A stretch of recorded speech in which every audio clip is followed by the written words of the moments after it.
action items, but the way the gentlemen were running, it sounds like they're going to be able to find a microphone for you, so we'll give them just a minute. And Angelo, you're going to be speaking? All right. Okay, so at this time we are going to open up public comments. Angelo, if you would just come right over here, you're going to speak into the microphone right there.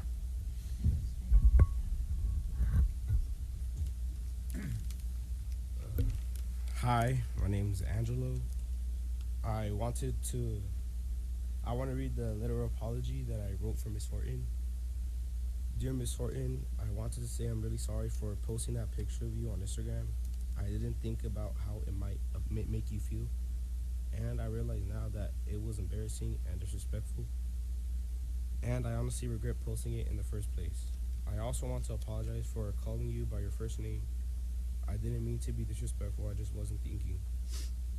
You deserve better from me, and I'm sorry. Thank you for being patient with me, and I really do appreciate everything you do, and I promise I'll be more thoughtful and respectful moving forward. Sincerely, Angelo.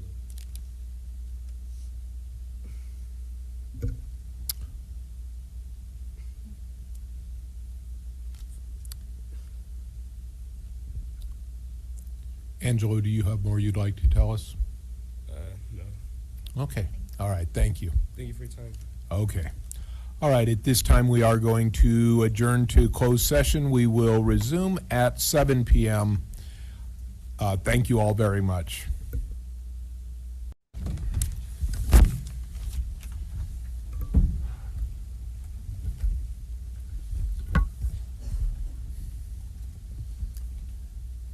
All right, well, it is 7 p.m. We're going to reconvene this regular meeting of the Escondido Union School District Board of Trustees. If I could please ask everyone to stand for the Pledge of Allegiance.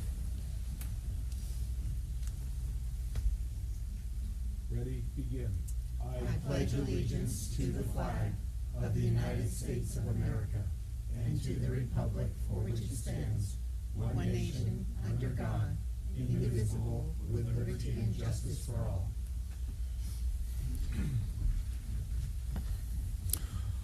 All members are present. We do have a report out of closed session.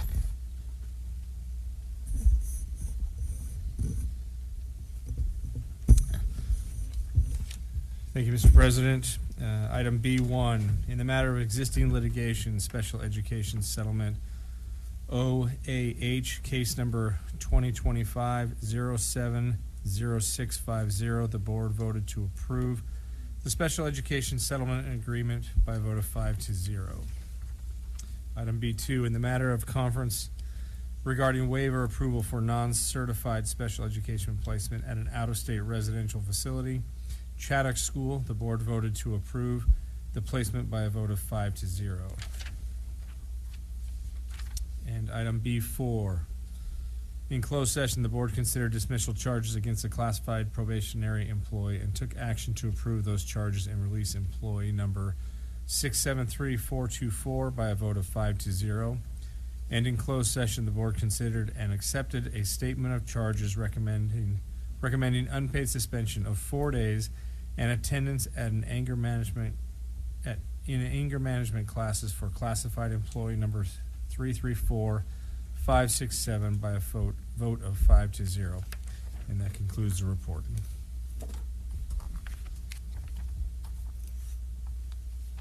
Okay, we're going to move on to... Thank you. We're going to move on to the approval of the agenda. Does anybody have any changes or modifications? I move approval. I'll second. We have a motion and a second. All in favor, please say aye. Aye. Opposed? Motion passes 5-0. Moving on to the approval of the minutes of the last meeting. Does anybody have any changes or modifications? Move approval of the agenda, of the minutes, sorry. I'll second. We have a motion and a second. All in favor, please say aye. Aye. Aye. Abstain. And abstain due to absence. Thank you. So motion passes 4-0 with one abstention. Thank you for reminding us. At this time, I would like to ask for a moment of silence for Aiden Torres de Paz, a sixth grader from Mission Middle School, tragically killed.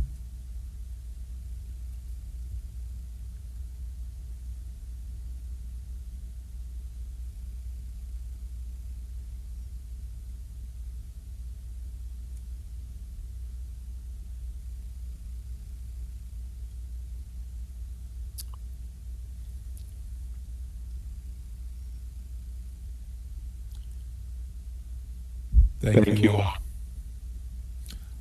I would just like to say that the recent deaths of several of our students, of high school students in the city of Escondido, has been recognized by our district, the city of Escondido, and the high school district. It is showing a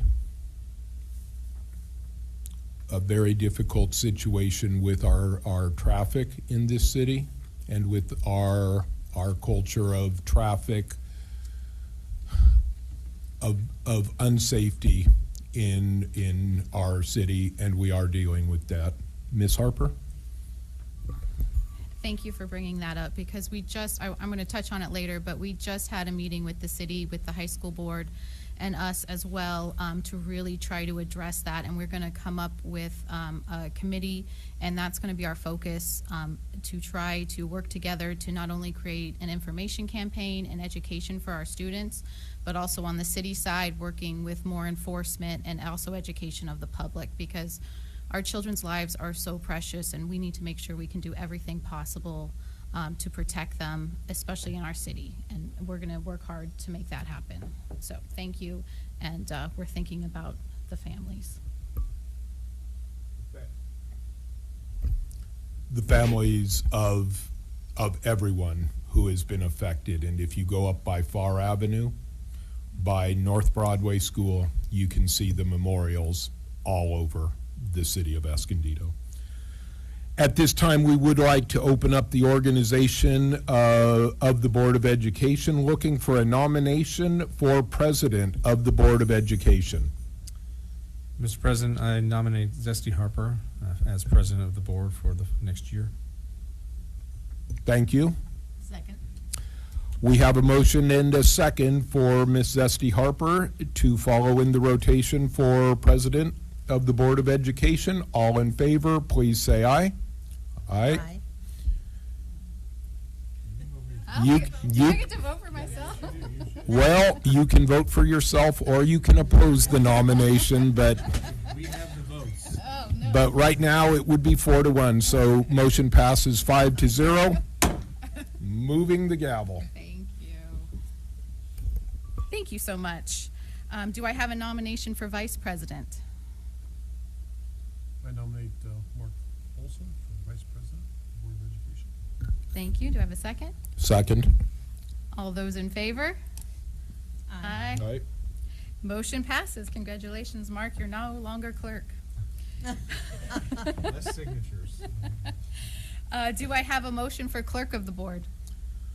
Move to appoint Frank Houston as clerk of the board. I'll second. Thank you so much. You can't Sorry, get rid of Frank. it fast enough. All those in favor? Aye. Motion passes. Thank you, Frank. And then, do I have a motion for the to appoint the superintendent as secretary of the Board of Education? I'll make that motion. Thank you. Do I have a second? All second. All those in favor say aye. Aye. Motion passes. Everyone should have a copy of the 2026 school board meeting schedule. Is there Yeah. any changes? I think we have it pretty buttoned up. Yeah, we discussed it last Okay, meeting. perfect. Those changes have been made. Do I have a motion? Move approval of the board meetings for next year. Thank you. And a second? I second. All those in favor say aye. Aye. Thank you. Motion passes. And then the 2026 board member committee assignments. So I think we filled every spot, and there's a couple changes of standing spots, but a good rotation happening. And do we need a vote to approve that? Yes. Okay, do I have a motion? I'll make the motion. Thank you. Is there a second? I'll second. All those in favor, please say aye. Aye. Motion passes. On to recognition of our past board president. I'm going to turn this over. And I do want to point out to everybody that we do have the 7:20 to 7:55 time slot for this recognition. And luckily, we have 10 additional minutes, so we aren't going to be rushed. Yeah, whoops. It was really meant to be 2 minutes. So, Mr. Paulson, so we know we gave you the gavel last time you were president, and this time we selected something very special. Thank you for leading the way this last year. So. Well, thank you all. Thank you all very much. It is a compass. And I really like this. I will not get lost as I'm walking through the halls, I guess. Oh, thank you so much. We appreciate your leadership. It was a fabulous year. On to public comments. The first one, and I'm terrible with last names, so I'm just going to abbreviate the last names. Marlene A. Yeah, you want to go up to the microphone? And do you need an interpreter as well? Oh, you're into, oh, perfect, thank you.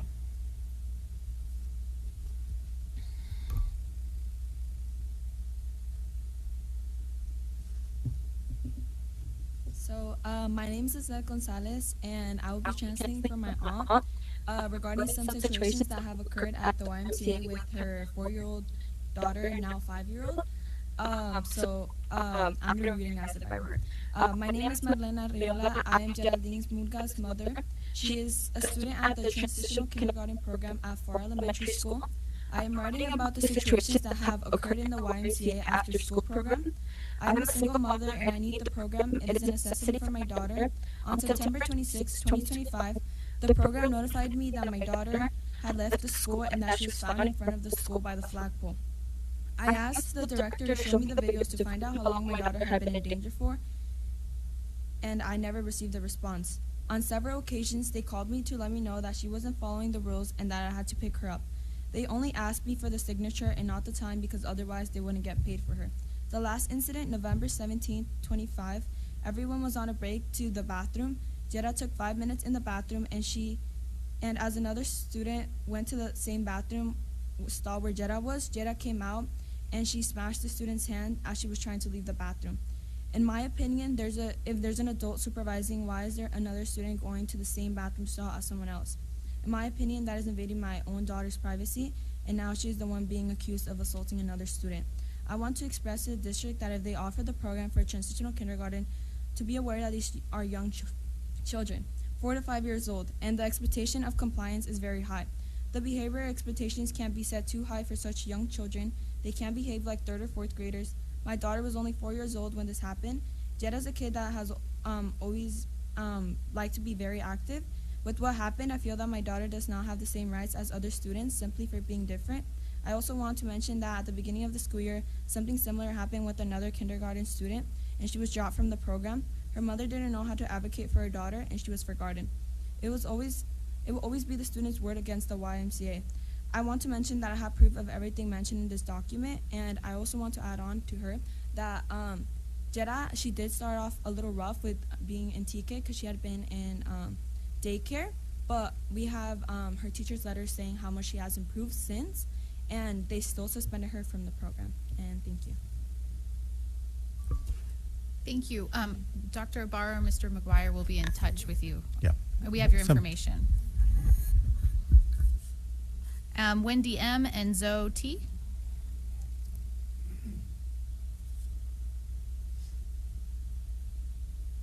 Hello. Thank you for letting us speak with you tonight. My name is Wendy Moen. I'm the new principal at the Classical Academy this year. And I first of all wanted to thank Dr. Ibarra and incoming Superintendent McGuire for visiting our campus today. We really enjoyed having them there and showing them around our school and in some classrooms, getting to see some amazing things happening. So thank you for that. And I want to thank you, board, also for your support of school choice and for the Classical Academy. And with that, I want to introduce Zoe, who's one of our 8th grade students, and she wants to share a little bit with you. Good evening. My name is Zoe Chen Wofford, and I'm a student at the Classical Academy. I've attended TCA for 3 years now, and it's truly transformed my life. TCA provides me with an excellent education while giving me the opportunity to do what I enjoy most, acting and modeling. Because of the Classical Academy's flexibility and support, I'm able to balance both my school's commitments and my career. TCA is home to incredible teachers and staff who truly care about their students, and I am so thankful to be a part of TCA's community. The Classical Academy has allowed me to grow not only academically, but personally. The teachers are always encouraging me to ask questions and be creative, and they always provide me with the resources I need to thrive, and which has helped me succeed both inside and outside the classroom. TCA is a school that cherishes education, builds character, and allows students to follow their own paths, whatever that may be. Whether I'm in the classroom or away from campus, I always feel supported by my teachers. I've learned how to manage my time, stay organized, and take responsibility for my own learning. TCA's environment motivates me to always give my best and to approach each challenge with determination and confidence. Thank you for continuing supporting school choice in the Escondido Union School District. I am grateful to attend a school like the Classical Academy that provides me with a flexible learning environment while helping me reach my full potential. Thank you all for your time, and happy holidays. Thank you. Thank you so much. Thank you very much. All right, that is our last public comment. I'm going to open up the public hearing to adopt statutory school fees and mitigation payments report. But she's talking on the public hearing, right? No. Yeah, she said public hearing. No public comment, she will. Oh, she does want to. Do you want to talk about in the public? It says public hearing. Oh, okay. If you want to talk now, you talk now. Okay, I pause on opening the hearing. I'm sorry, it said public hearing.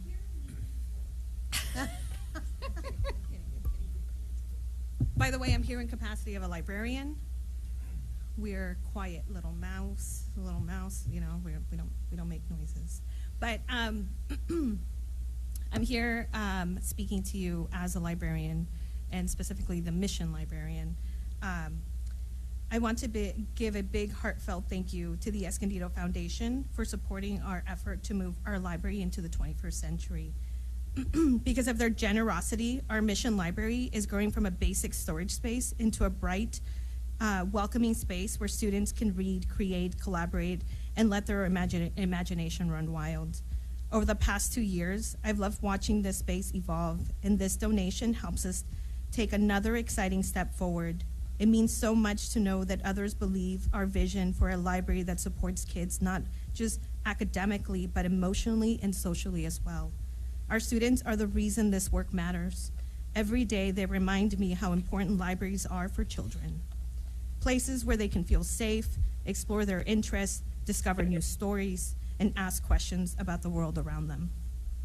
Thank you to the Escondido Foundation for believing in our kids and helping us create a library that inspires curiosity and confidence in lifelong learners. And also thank you to all of you who have encouraged and supported our libraries as we continue to support our students. They are the reason why we come to work every day. So on behalf of the librarians, on behalf of myself as a mission librarian and my kids, thank you so much. Okay. Thank you. I was really excited to see what you were going to say about the mitigation payments, though, so I'm kind of disappointed. Okay, so I'm going to open up that public hearing again. There's no comments for it now. Anyone else? Okay, so then I'm going to go ahead and close the hearing. CSEA, did you have anything else you wanted to put on the other hat? Sorry, I'm here in 2 capacities. It's really hard to go after her. She is just so eloquent. I feel like she took a speech class that I forgot to take. So please don't mind me. I'm just also the CSEA president. So good evening, everyone. As we enter the season of giving, reflection, gratitude, we're reminded of the value that make EUSD a district rooted in compassion, community, and care for every member of our educational family. Yet during this very season, many of our classified staff, who are the backbone of our campuses, are experiencing extreme hardship. Across the district, family liaisons have received an increased number of confidential requests from classified employees seeking help, accessing food and other basic needs and resources. These are individuals who show up every day for our students, supporting classrooms, preparing meals, keeping our campuses safe, and creating welcoming environments for families. It is heartbreaking to know that some of them are struggling to maintain a basic quality of life. The people who help nurture our children should not have to worry about whether they can feed their own families. In the spirit of the holidays, and in alignment with the values EUSD stands for, we ask that you hold space for this reality.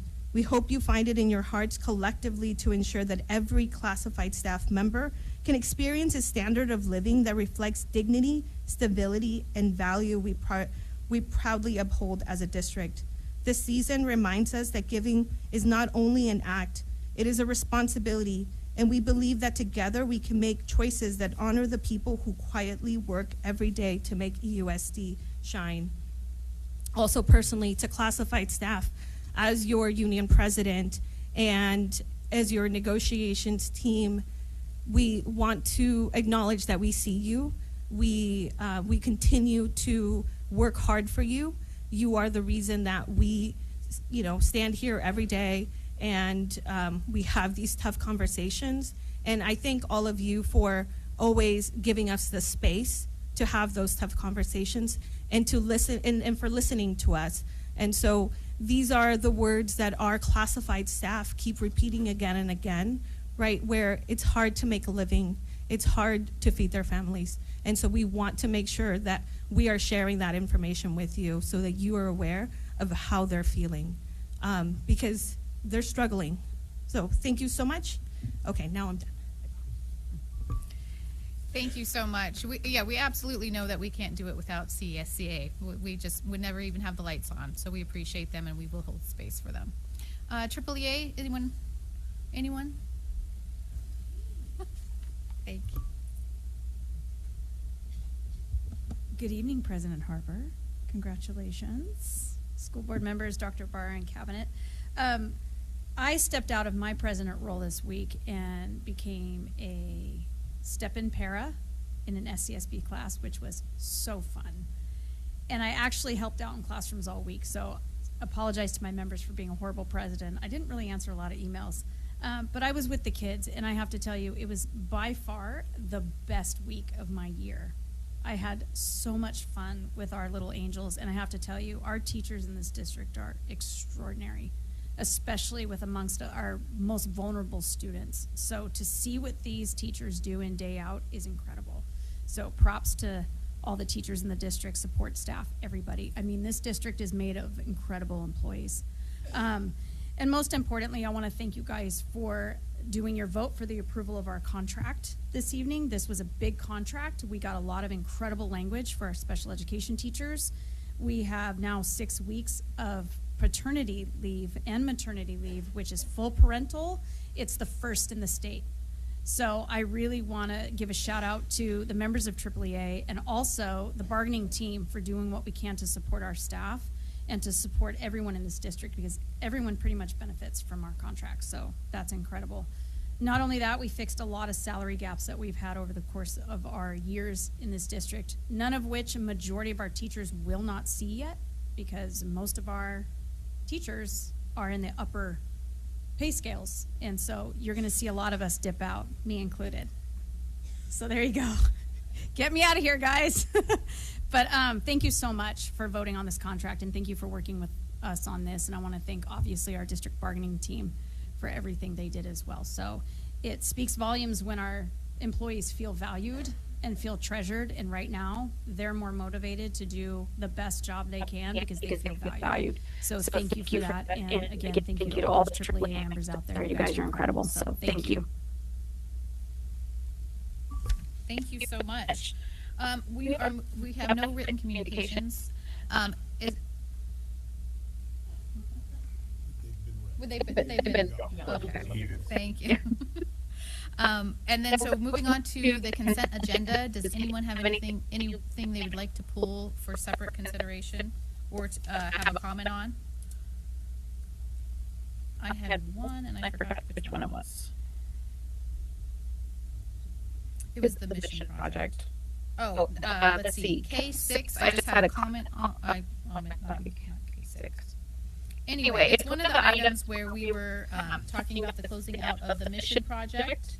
And again, one of the main jobs of the board is to be good stewards of the public's money and our taxpayer money, and especially our bond money, which is so important to this district, and how we use it well. And our mission project is completing, and we had saved a great deal of money off of what we had already budgeted for, because we have diligent facility staff who work tirelessly to make sure that it's done right and not wasteful, and that we are being good stewards of the taxpayers' money. So I just wanted to point that out.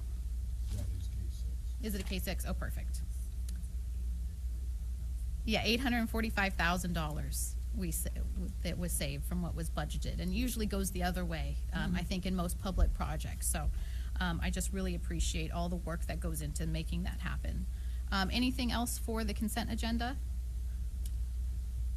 I move to approve the consent agenda as presented. Thank you. Second? All second. Get back in the groove a second, Hannah. All those in favor, please say aye. Aye. Aye. Motion passes. Thank you so much. Okay, moving on to the 2025 California School Dashboard results.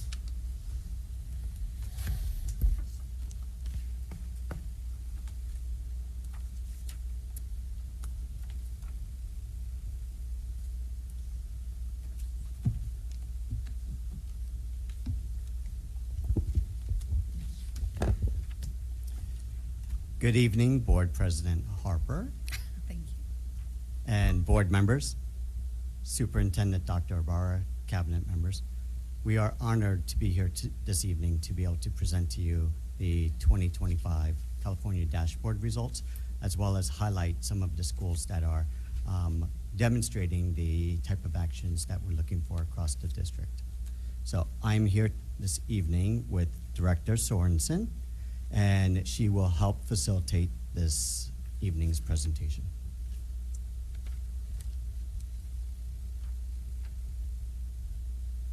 Okay, at this point, I will call up Director Sorensen to share with you the California Dashboard results.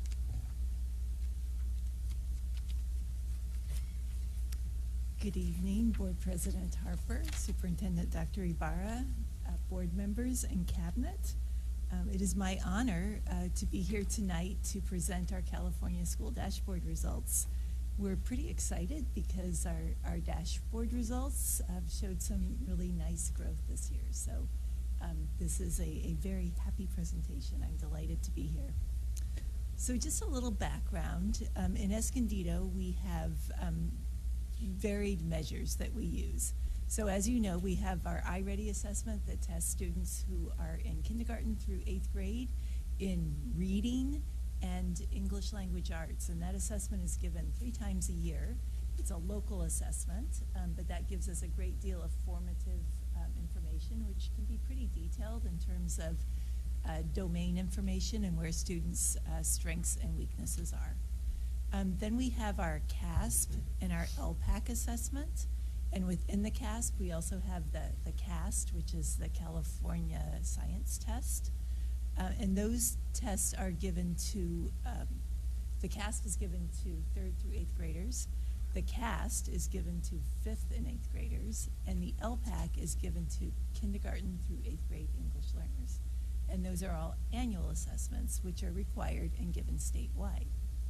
The dashboard is another measure that looks at the CASP and the LPAC, as well as suspension and chronic absenteeism data, and looks at it from the measure of student performance and growth, or status. They like to call it status, so status and growth.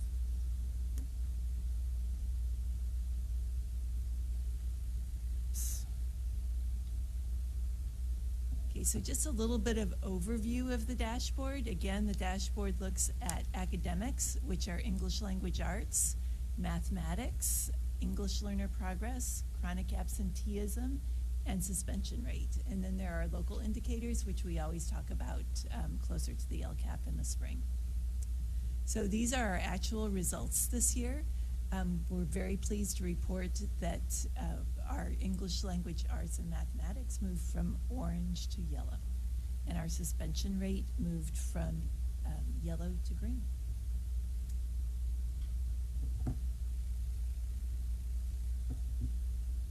So dashboard ratings, and how do we determine how a school or an LEA gets a dashboard rating? I talked about status and growth. So if you look at the columns, very low, low, medium, high, very high, that's the status. So if a group, school, or LEA has very low scores, and we'll talk about what the scores are in a minute, their performance level or status is very low.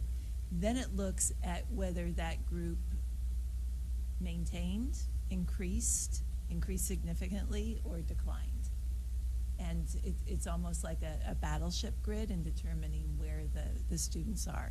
So for each area, there's a cut score that shows you the ranges of performance level for each of the performance levels, and ranges for each of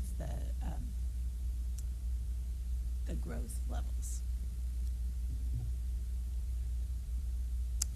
Okay, we're going to start with English language arts and math.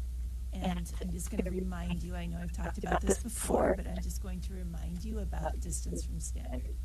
So when we look at CASP results, we get information that gives us a percentage of students at each level. The distance from standard is a little bit different because it looks at the scale score range for each individual student. And here you see an example up at the top of a scale score range, and you can see that 2432 and to 2480 is the level 3 or proficient range. So distance from standard takes the lowest possible scale score range in a level 3, which in this case is 2432, and then they subtract the student's individual scale score from that 2432. Each grade level is different, but they do it for each grade level. So that will give a distance from standard that's either positive or negative. So negative means that they're lower than that 2432. Positive means they're higher than the 2432. Then they average all of that, and that gives you the distance from standard for any student group, school, or district. And that works for ELA and math. Now on to our ELA results.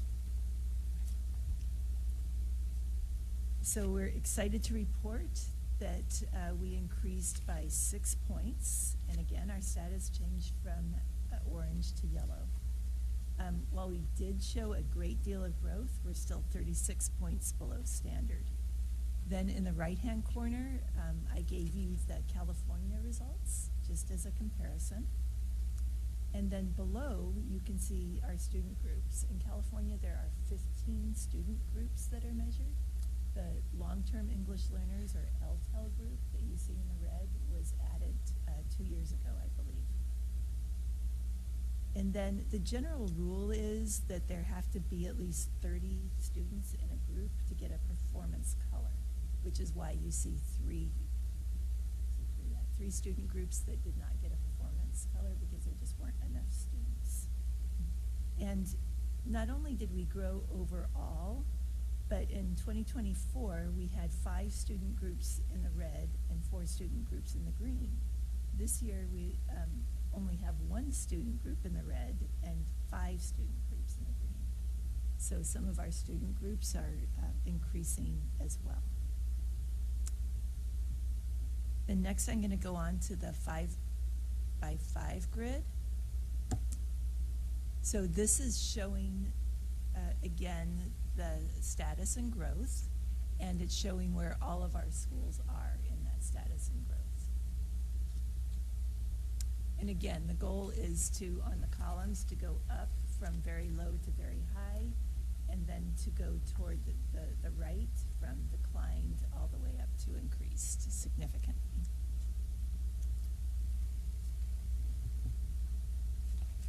Okay, then I'll move on to our mathematics dashboard results.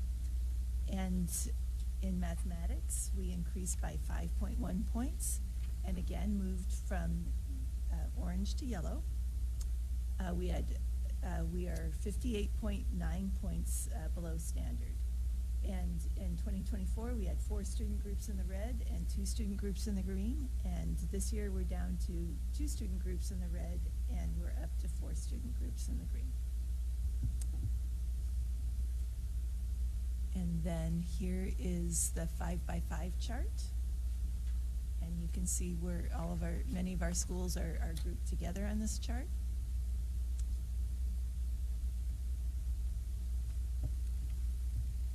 And 2025 was the first year that color performance levels have been assigned for science. So this is the first year we're really reporting on science, which again is that CAST assessment, the California Assessment, or California Science Test. And that is calculated by taking the scale score range for each student and breaking it down to a 100-point range and measuring the students in that 0 to 100 range. So we're at, and they're called points. So we're at 47.8 points, and we maintained, but within maintaining, we gained 1.8 points. And I don't have any comparison data for our student groups and colors because this is the first year with colors.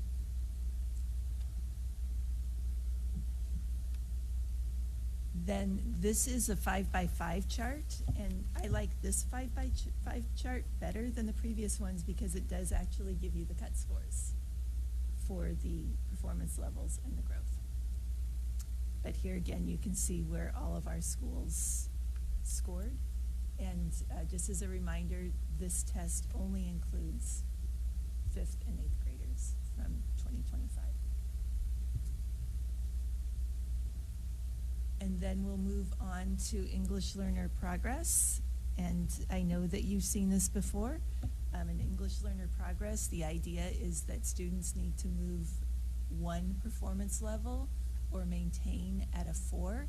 They can also get credit for making progress if they, in level 2, they move from a low level 2 to a high level 2, and same thing with level 3. The scale scores are split evenly.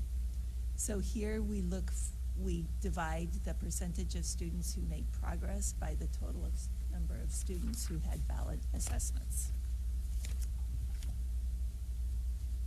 And here you have the English learner progress indicator results, and here you can see that 42.1% of our students made progress toward English learner proficiency. The performance level of orange in 2024 was maintained, and there was actually a slight decrease in the percentage of students who made progress. And on this measure, the only student groups that are measured are English learners and our long-term English learners.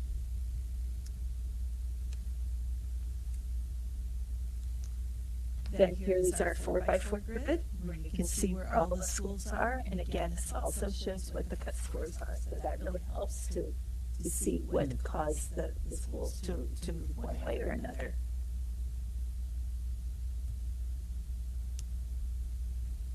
Then we'll move on to chronic absenteeism. Chronic absenteeism is measured by looking at student attendance and dividing it by their expected days of attendance. If a student is absent 10% or more of that range, so it's not necessarily a school year, it's about how many days they were enrolled. But if they're absent 10% or more, they're considered chronically absent. And here you can see that 22.3% of our students were chronically absent, which was a decline of 4%, which is great. We did remain at the same yellow performance level, but we did have a decline. Chronic absenteeism and suspension rates are the two areas that we want to decline and not increase.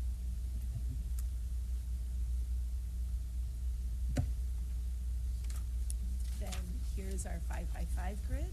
Again, this also has the cut scores. And it shows where all of our schools are. And then we'll move on to suspension rates.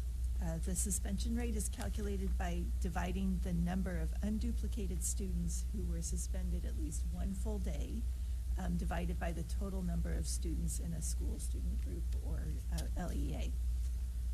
And in 2025, EUSD suspension rate declined by 0.7%.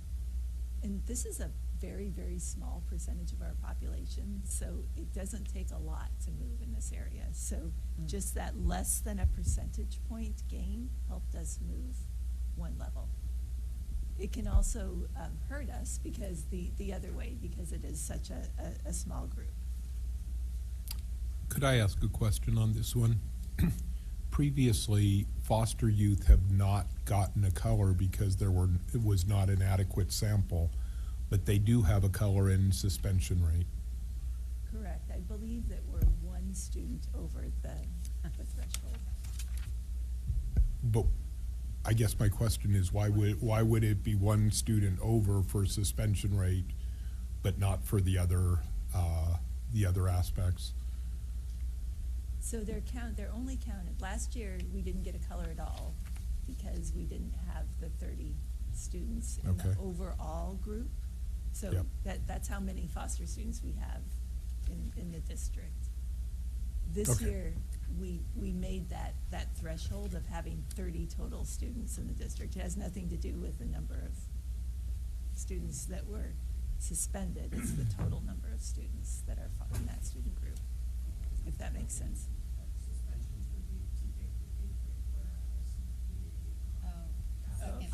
Oh, okay, got it, thank you. Okay, sorry, I misunderstood your question, my apologies.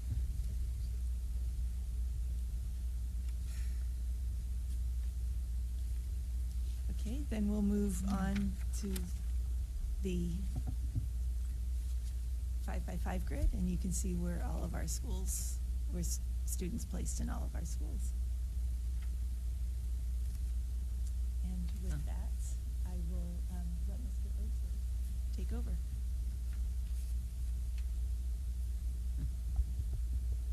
Thank you, Director Sorensen.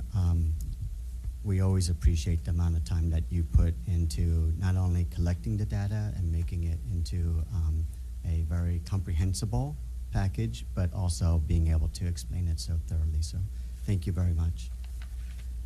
So what we wanted to do was actually highlight what's happening across the district with our efforts for school improvement.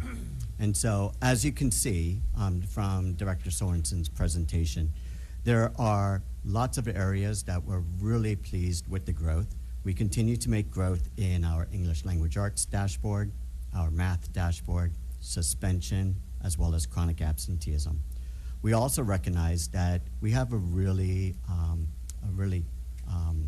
pervasive area that we need to continue to grow in, and that's our supporting our English language learners, as they develop language proficiency. But overall, our schools continue to improve, and we continue to improve as a district. Yes, definitely, we want to see greater improvement, and we want to see improvement in all the areas across all the schools. Some of our schools are improving in all of the areas, as evidenced by the additional report that we shared with you with the school's growth over the past several years, whereas other schools are improving in some of the areas. We're really proud of the hard work from our administrators, our teachers, our support staff, our classified staff, our families, as well as our students, because ultimately it's our students who are really putting in the effort to advance their academic as well as their scholarly behaviors.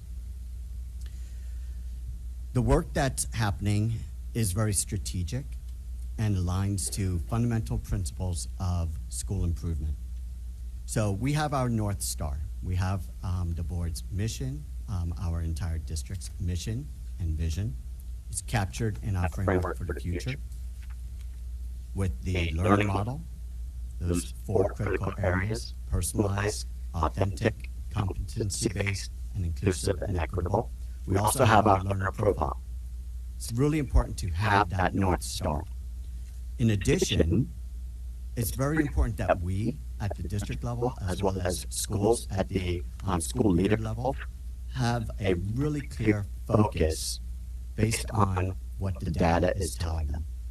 This year and last year, there has been so much effort in being very data-driven. Just today, there were several schools with the iReady team, the professional developers from iReady, working with them, analyzing the data, identifying next steps. That's been happening across the board. We've already had 15 sessions, 15 days this year of professional development between district-led as well as school-led professional development. In addition, once we have that focus, it's critical that we're clear on what the outcomes are. And then that clarity will lead to the coherence. It's often coherence where we fall short. How do we get everyone, whether it's at a school site or at the district level, aligned, committed to the North Star, as well as having a paradigm shift, really recognizing that maybe what we've done in the past is different than what we need to do in the future. From there, opportunities, and then refinement. This is the process. And all of our initiatives across the district, whether it's focus on PBIS, MTSS, lots of acronyms, right? Our redesign efforts, utilizing professional learning communities, all of those efforts are committed to achieving the North Star. And that's the work that's been happening across the district. And it's been really incredible to be part of that work. So what we wanted to do was highlight just a handful of the schools that are making remarkable growth. And what I did was I reached out to those principals and said, what is your recipe? What are you saying are the big moves at your school that's getting these results? So I'd like to take a minute just to recognize 3 schools. There's many other schools that we could easily recognize, but we're just going to recognize the efforts from Felicita, Reedy Creek, and Bear Valley Middle School this evening, just to capture the work that's happening.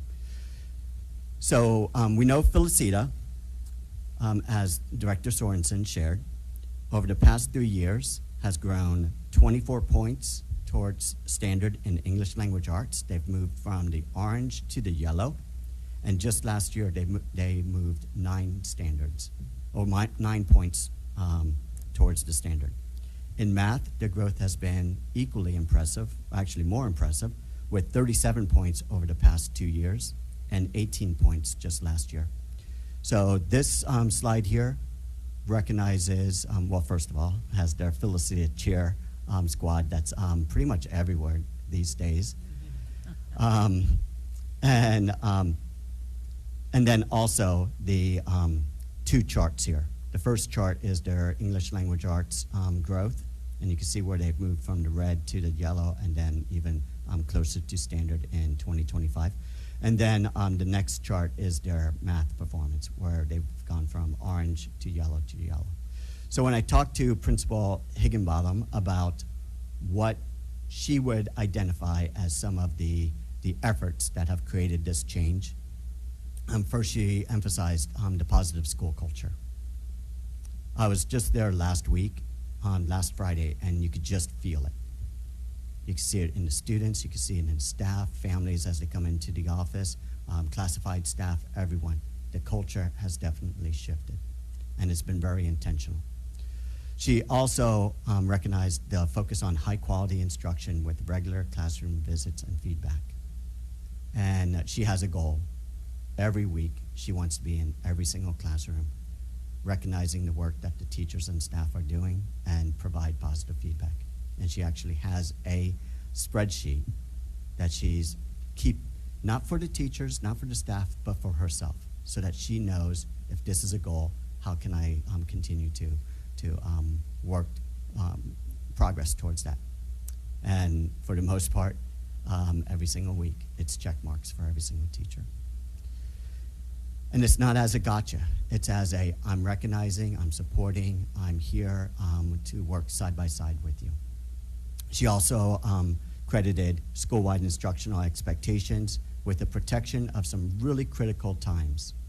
Designated English language development, where students are shared across grade levels so that they're receiving instruction at their level, as well as a commitment to universal access time for both language arts and math. So that's taking that dedicated English language arts, math time, increasing it by 30 minutes so that students can receive intervention or enrichment depending on their level.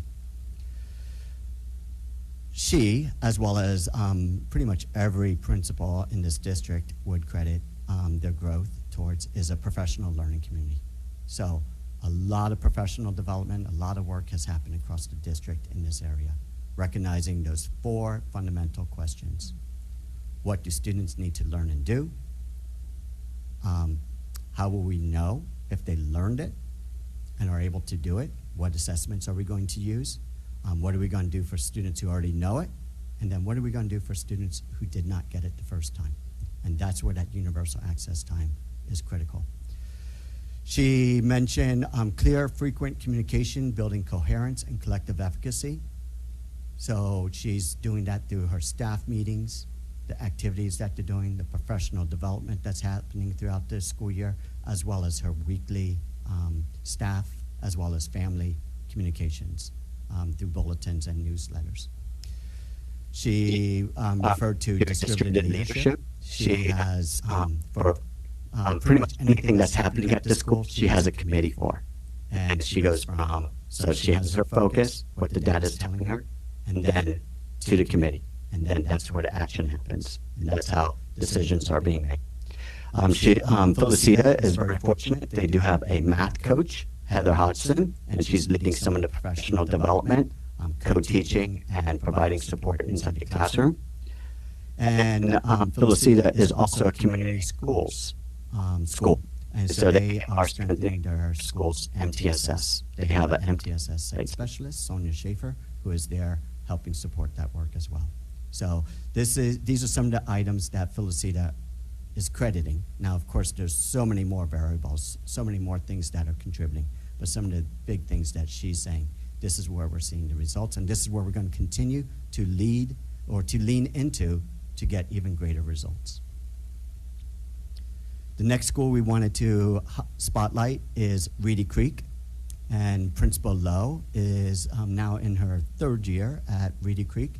And so when I asked her, well, first of all, her scores, as you can see, went from green to below, just slightly below standard, and then went to, stayed in the green, but increased for 2024 and 2025. And then in math, also you recognize that they were below standard in 2023, and then increased slightly above standard, and has continued to increase. So their performance has been an increase of 27 points in English language arts over the past 2 years, and 30 points in math. So once again, you'll see some similarities here when Principal Lowe shared what she's crediting some of the growth to. So once again, school-wide goals. She's very clear what the school-wide goals are, as well as going through that same process of focus, clarity, coherence, opportunities, and refinement. Very deep into that process. And this is actually both Principal Higginbotham and Lowe. This is their 3rd year going through this process, so it's really clear. Once again, focus on at-risk students, being data-driven, looking at the data, and making instructional decisions on what the data is informing grade level teams as well as individual teachers. Recognizing, leveraging those grouping strategies through universal access time, as well as maximizing. All three of the schools that we're recognizing have really robust after-school programming with between 25 and 30 classes every week for students to participate in. Reedy Creek is really maximizing the opportunities for intervention to take place after school. Part of that is because we know that Reedy Creek is not receiving Title I funds, so they have to find creative ways to provide that intervention in addition to universal access time during the school day. Once again, a strong commitment to consistent instructional focus with classroom visits and positive feedback to teachers and staff. Strong teacher collaboration, professional development. Her areas that she's focusing on and the school's focusing on this year is English language development, and her big focus area is writing. And then, once again, as you see, emphasis on positive school culture. And you see that across the board. You walk around the campus and you just feel it. It's pretty much the air that everyone is breathing. The last school that we wanted to spotlight is one of our middle schools. It's Bear Valley Middle School. And as you see right from the beginning, that positive, strong relationships with students. And you can see it whether you're walking around, you're in the classrooms, or you are at nutrition break, during PE, before school, after school, positive, strong relationships with students. They are also leveraging the PLC process to drive instruction. Those 4 fundamental questions: what are we going to do? How are we going to do it? And how are we going to respond whether or not students reached it? And then as I mentioned, their data analysis and responsive actions. They are getting very creative with their planning. It's a middle school, so they don't have that dedicated release time every other week like our elementary schools do because of the wheel. So they're utilizing substitutes. Substitutes are coming in, releasing the teachers so that Principal Reski and his admin team can meet with grade level teams and go through those PLC questions and really put action to the data. And then once again, we see that consistent classroom visits with feedback. And then a big emphasis there is school connectedness. And you can see from Bear Valley's data, it's a little bit different because they actually, over the past 2 years, they've grown 17 points in English language arts and 16 points in math. But you also see that there was a slight tick up in 2024, but then a really strong rebound the following year, last year. So before I conclude, I just wanted to reemphasize that that there's some commonalities that we're seeing across our district. We're seeing that emphasis on positive school culture. We're seeing it with our suspension data decreasing, our expulsion data decreasing. We see it in our California Healthy Kids survey across the district. Now, it's not perfect, but it's progress. And we recognize that we're moving in that direction. And you can feel it as you walk onto the campus and you visit classrooms. You can just feel it, whether it's, like I said, before school, during the school day, transition times, or even the after-school program. There's clarity around the instructional focus with regular feedback, data analysis, and actions that are coming from what the data is telling, what the data is showing us. What we say over and over and over is that the data is just numbers and charts unless we ask the questions, and we ask lots of questions, and we're curious around the data, and then we put actions to it, and then we monitor those actions and refine it. And that's what we're seeing. That's what we're seeing when our principals and administrators are together, as well as when they're back at the school sites with their teams. We see that coherence. We see that at these 3 schools, the principals recognized it, but we're seeing it more and more across the district, whether it's through written communications, staff meeting activities, professional development, classroom feedback, and developing that essential professional learning community. And then we also see the leveraging of human resources.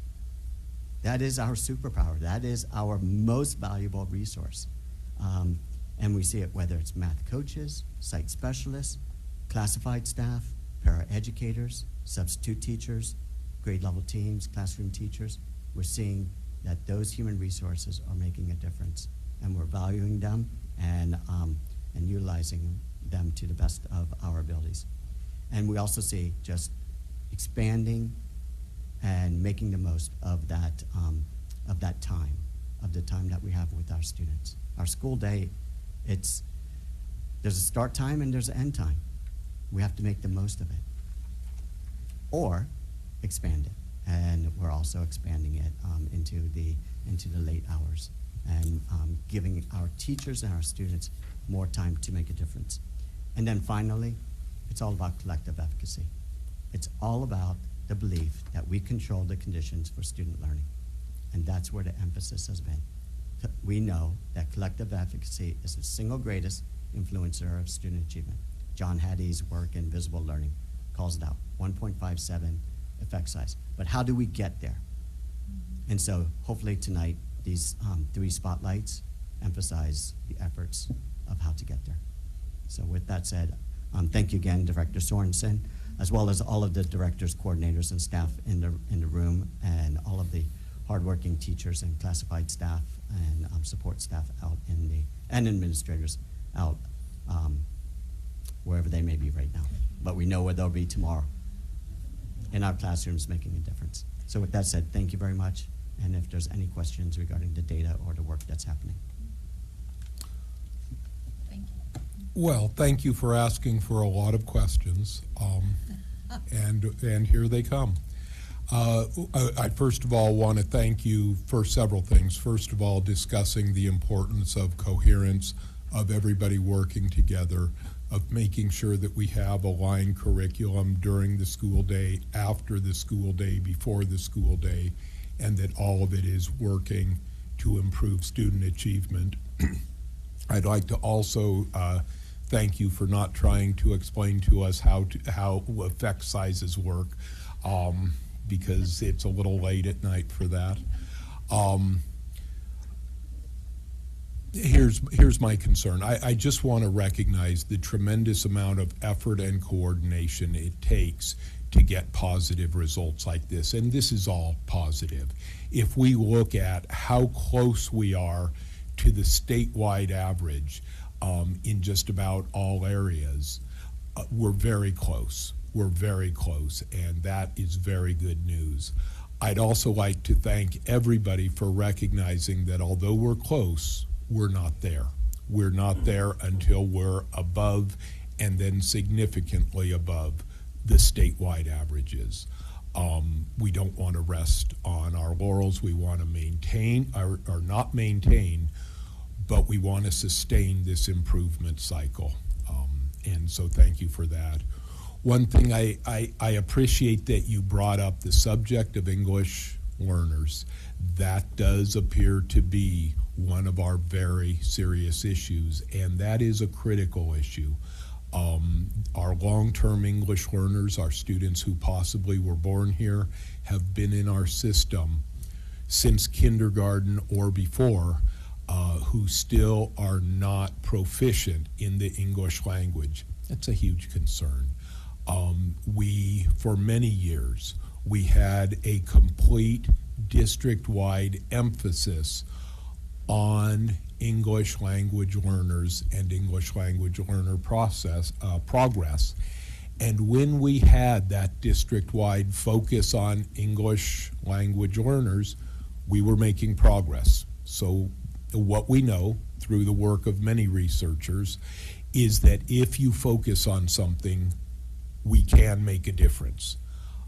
So I appreciate the commitment that I hope I hear tonight, that we are going to bring our English language learners back to the forefront And yes, we are working with all students, but that is one group there that at this time appears to not be progressing as quickly or to the level of our other groups. So are we hearing a commitment for that to be a focus of the upcoming years? Because during COVID, we did lose some focus there, and I think it's time to refocus.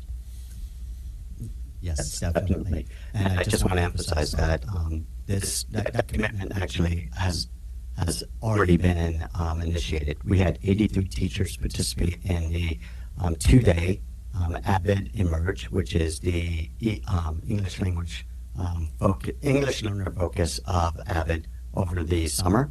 And then on January 5th, we will have our second Empower Ed.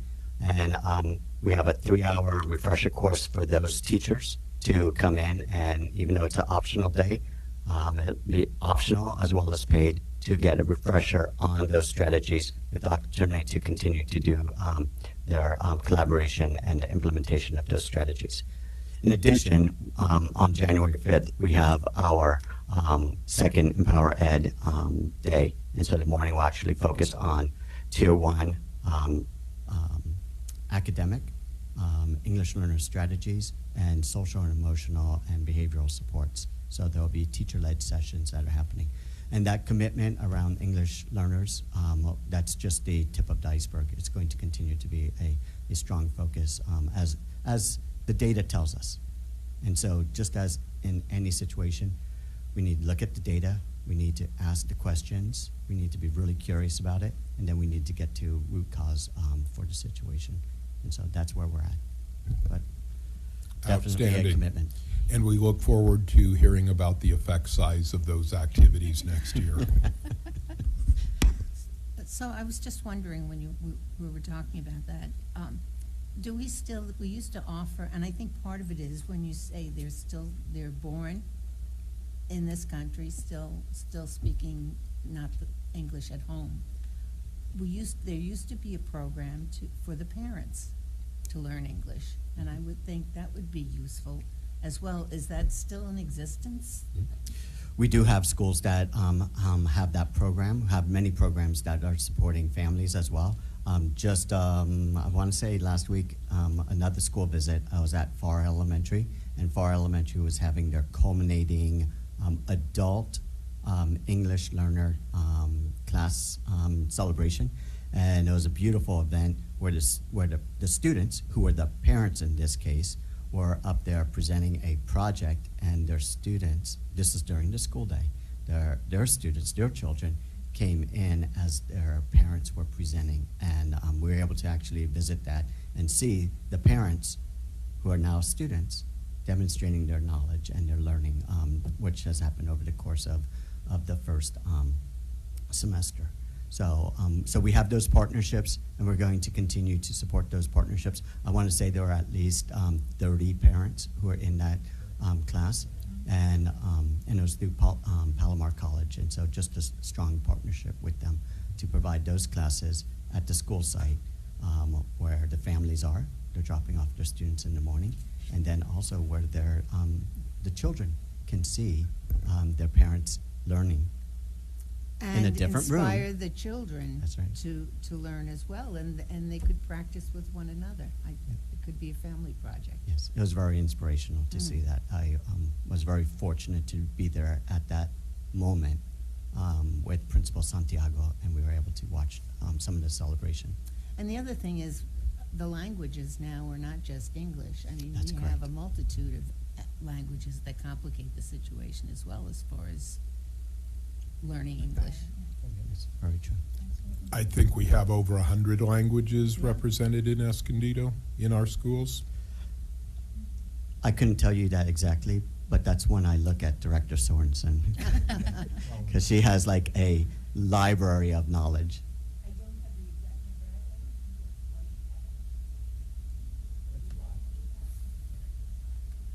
And they're all counted as English language learners, which makes it a little Right. bit And so a student is identified as an English learner when the family comes in to register. If the on the home language survey, if the family responds to a different language, whether it's the first language, the caregiver language, or there's a couple other questions there, that will identify them as an English learner. And then from that point on, then the student will actually take the LPAC as initial LPACs to see what their score is. If they test high enough, then they're no longer identified as an English learner. But if they score below a certain threshold, then they're identified as an English learner until they actually meet the qualification for a reclassification, which is based on the LPAC as well as several other measures.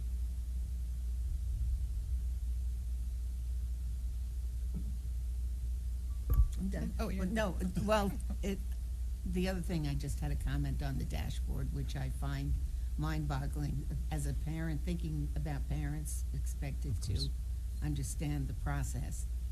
I know sometimes when we look at report cards and we see the P, which means progressing towards, that can mean anything. So it's kind of deceiving. Right. You say, oh, well, they're progressing towards, but they could be on the very lowest end.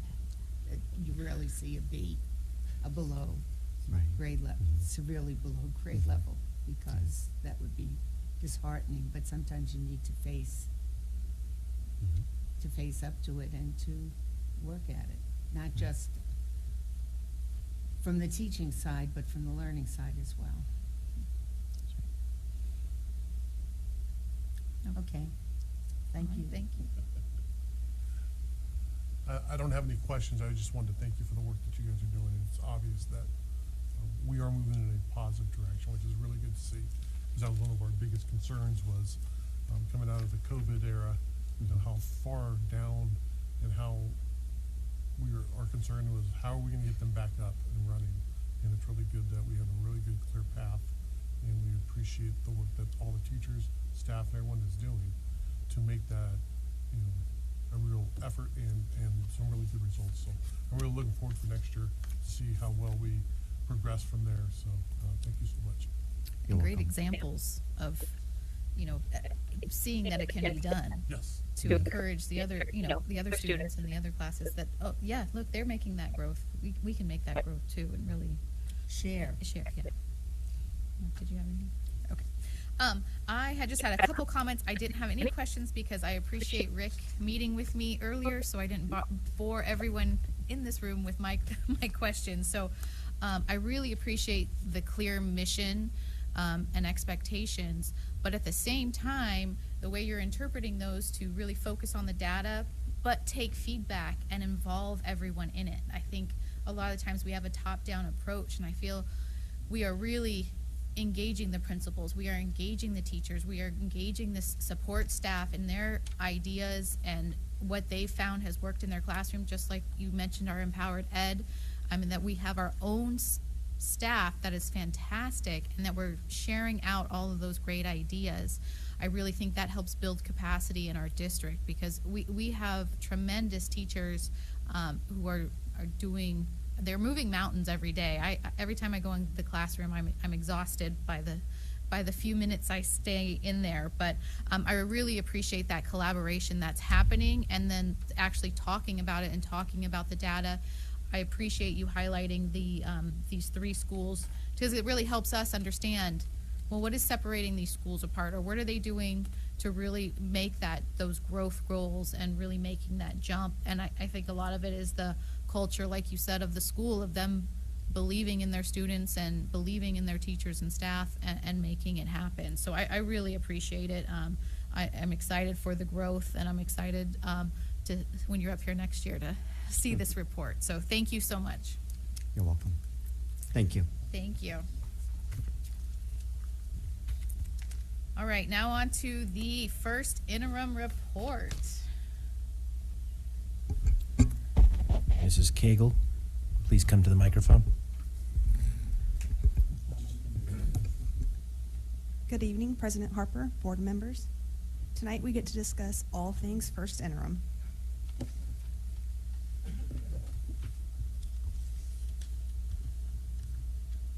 Over the last few months, we've routinely updated you on the key changes to the budget.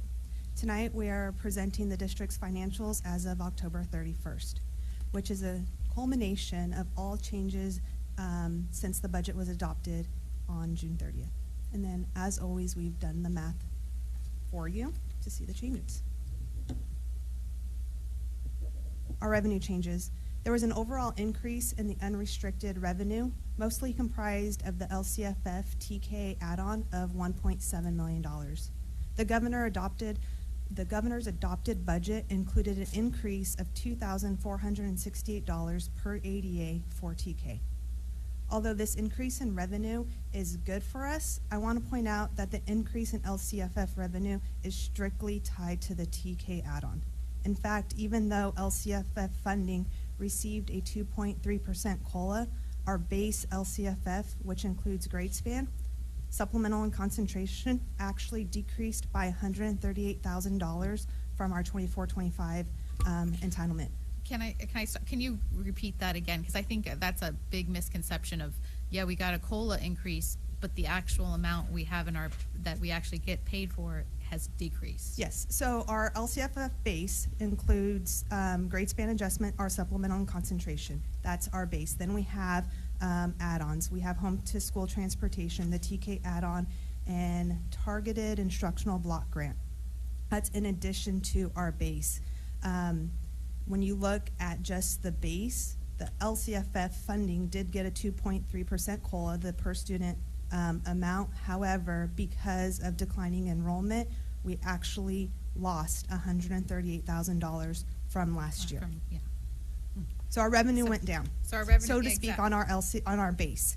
It went up because the governor passed the additional TK add-on funding. And that's specifically for TK, but our overall, we have less money this year than we had last year. Correct. Thank you. And then, spoiler alert, we'll be talking more about declining enrollment later. Our restricted revenue increased $3.9 million for the Student Support Professional Development block grant, and then 1.1 for our Learning Emergency Recovery, and then just the natural carryover from our titles from 24-25 that get included in our 25-26 revenue. Okay, our expense changes. Unrestricted collectively decreased in the amount of $1.3 million. A big part of this is attributed to the EUSD plan, where we move our unrestricted costs into our restricted funding. We did that. We moved $4 million of unrestricted salaries to the one-time arts and music instructional block grant that's set to expire at the end of this fiscal year.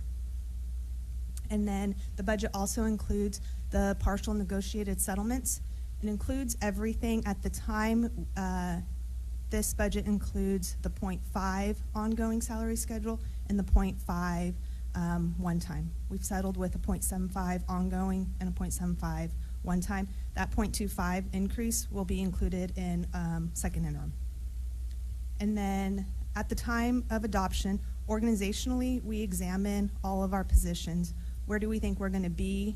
What are we going to need FTE-wise for the upcoming year? The positions that have, and then we establish the cost related to those positions. The positions that have people in it, the cost is really easy. We know what that is going to be. The variable is our vacancies and any additions or changes to our positions. That's an estimated dollar amount. So as the school year starts and we know where everybody falls, we actually get the actual cost of the positions. And so those changes are reflected in the budget. And then for restricted, we have our USD plan where we increased the expenses for those salaries, and then just the natural carryover of Title I's and ELA. Our multi-year projection.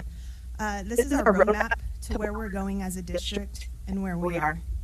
As the green box, there's no green. As the green box indicates, in the third year, we're meeting our financial obligation. However, that's not the end of the story.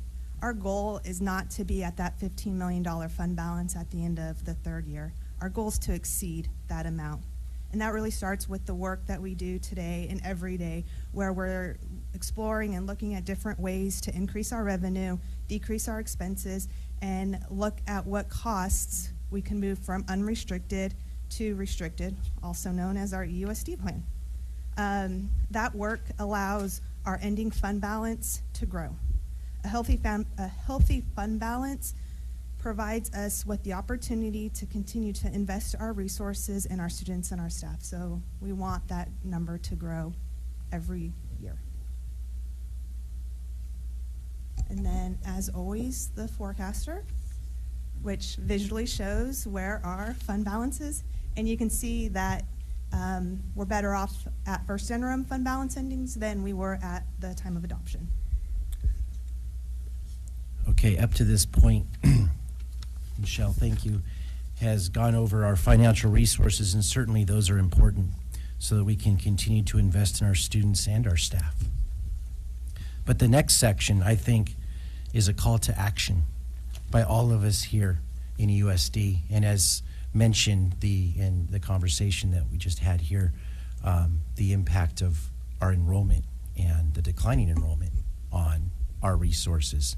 And so for the next few minutes, Michelle's going to dive a little deeper into enrollment decline that we've seen here in our district in the last couple of years, as it's been happening for a decade, but really specifically what's going on for the last couple of years.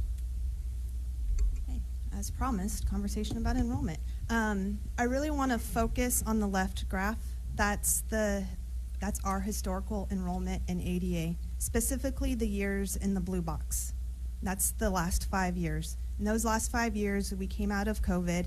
We were slowly increasing the eligibility age for TK enrollment.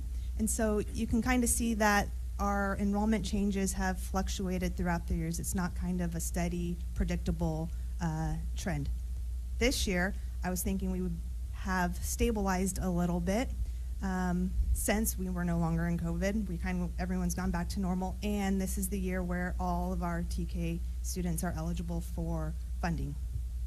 That, however, was not the case, and we actually declined 497 students. Financially speaking, that decline this year does not significantly impact the revenue we receive for this year. That's because we had TK students that did not count towards our funded ADA. So for this year, our funded ADA difference is actually 280 students, which is 80 students less than what was projected at the time of adoption. But what's really important is if this steep decline continues to happen year over year, then we will be facing a financial cliff on our funding. In the out years, in 26, 27, and 27, 28, there's a projection of a decline of 300 students. For a multitude of reasons, we don't want to see those numbers become a reality. So how do we prevent that? We really need to start solving this giant puzzle piece by piece, the enrollment puzzle. The first piece is figuring out, where did 497 students go? The chart on the right depicts that. It's one piece of the puzzle. It's telling us what grades are leaving us and then when. For instance, in 24-25, we had 1,531 fifth graders. Theoretically speaking, all those fifth graders should be this year's sixth graders. However, that's not the case. We have 1,439 sixth graders. 92 of our fifth graders from last year are not with us this year as a sixth grader. And then you can see throughout how many we're leaving year over year. Okay. So here's the next piece, the numbers. Where are they going? So we have out of district, and that means they're still residing in California. They are just no longer potentially in Escondido. You have classical, heritage, and then charters. Those are the unsponsored charters online around the city, and then private, and then out of state or country, and then others, whether they chose to go to homeschool, they opted out, just one-off type situations that did not fall into these other categories. These numbers represent the students that we lost last school year from 820 to 612. We lost 66. Of that, 24 of those are out of district. We know families can move out of Escondido, but what we don't know at this moment is how many of those families still reside in Escondido but have chosen to send their children to other neighboring districts. That's the numbers below. I kind of looked at the most neighboring districts. For last year, 7 went to San Marcos, 1 Poway, 1 San Pasqual. San Pasqual is still in City of Escondido, and then San Diego's 5. Here's this year. Could I ask a question, Yes. please? We have a large number of charter schools that are not affiliated with our district operating within Escondido. Are we in contact with those schools to see how many students they're taking? Do we have any idea of that? No, I do have the details of where they are, so I could pull those out specifically. The one that sticks out was Atlas, I think. I saw that one the most when I kind of just did a glance of it. This is a that's, summary of like all of that. We have the details of where Okay. they was. That's how we were able to build these numbers, is the details of where they have gone based on their unique student identification in the CalPAT system. Okay, thank you. I think just one more point of clarity on the 2 charts you saw. Previously, we have presented how many students we lose going into the school year that didn't continue. They were here last year and didn't go into this year. This first chart here with the 66 is after the last time we talked about that. We probably could have shown that first chart before. These are students that left during the school year, not the one. So that's a much bigger number if you include those that were there prior to that year, which the next chart is that number so much bigger because that's the number of students that were with us last year and also have left up until December 4th of this year. Does that clear that up, why the numbers are so much bigger all of a sudden? We had a large number like that in the last year as well. Go ahead. So that number also kind of goes back and ties into the 497 students that we lost. These students were enrolled with us either at the end of last year or at the beginning of this year and have since gone elsewhere. The bulk of that, 500 and I think it was like 51 students left in August. So you could tell that they were enrolled and they probably they either moved or got their choice of the school that they wanted to attend. Even so, once again, the biggest indicator is the out of district. We had 417. And then I broke it down again. San Marcos is 71, Poway's 29, San Pasqual 16, and San Diego's 40. So what's going on here? One thing or 2 grades that kind of stick out to me is 6th grade and 8th grade. So these students would have been 8th graders this year, and they're not. So they've gone someplace else. Another note is TK. You see 34 other for TK, and when you look at the details of that, that's really parents have decided their child wasn't ready for TK and they're going to come back for kindergarten. So that number looks alarming, but kind of makes sense. And then this is really kind of just scratching the surface. It's kind of guiding us to where we want to start to look and solve the problem of where are they going and why are they leaving. Any questions? On those charts.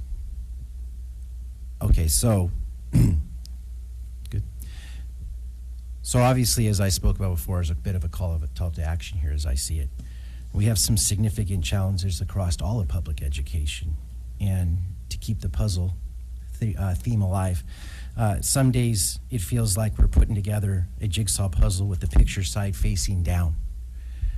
But every classroom that I visit, and there have been many in these last few months, every classroom, every school, library, office, everywhere I go in EUSD reveals a new puzzle piece, turns that piece over so that we can see who we are. And all these pieces coming together, I could insert Rick and Kathleen's entire presentation here now about what we're doing and how we're progressing as a district at this point. It's the best commercial for us at this point, what we're doing. All of that makes EUSD the best choice for the children here in Escondido, for every family to make. This is the best choice. And I fully believe that, and I know all of our staff does. But we need to tell our story. That picture that all of our puzzle pieces create needs to be seen. And I'm asking all of EUSD to tell our story and help our community see what I and all of us are so proud of, to choose EUSD. We have a seat for you. Thank you. So our next steps is the governor's budget proposal is January 22nd, and then our auditors will be here on January 20th to present the audited actuals for 24-25, and then we have our budget workshop on February 19th, and that's when we're really going to be able to have more of the answers that are behind those previous slides as to where our students are going and have that discussion. Any questions? Any time for questions?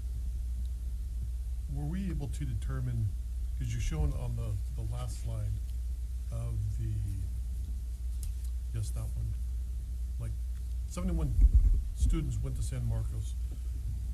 Are we able to track how many come from the other districts in our district? Or is there? Yeah, no, we have that. We netted. One like a net? Yeah, we netted a smaller number. It was 400 and something that a net loss, but we gained some. If 738 have left us, we did pick up some students, but we have lost more than we have gained. And when you bring up San Marcos, and I'm glad that you reminded me of that point, they're a district like ours. They have empty classrooms like we have empty classrooms that are used for a variety of purposes. They have space to accommodate more students. We have space to accommodate more students.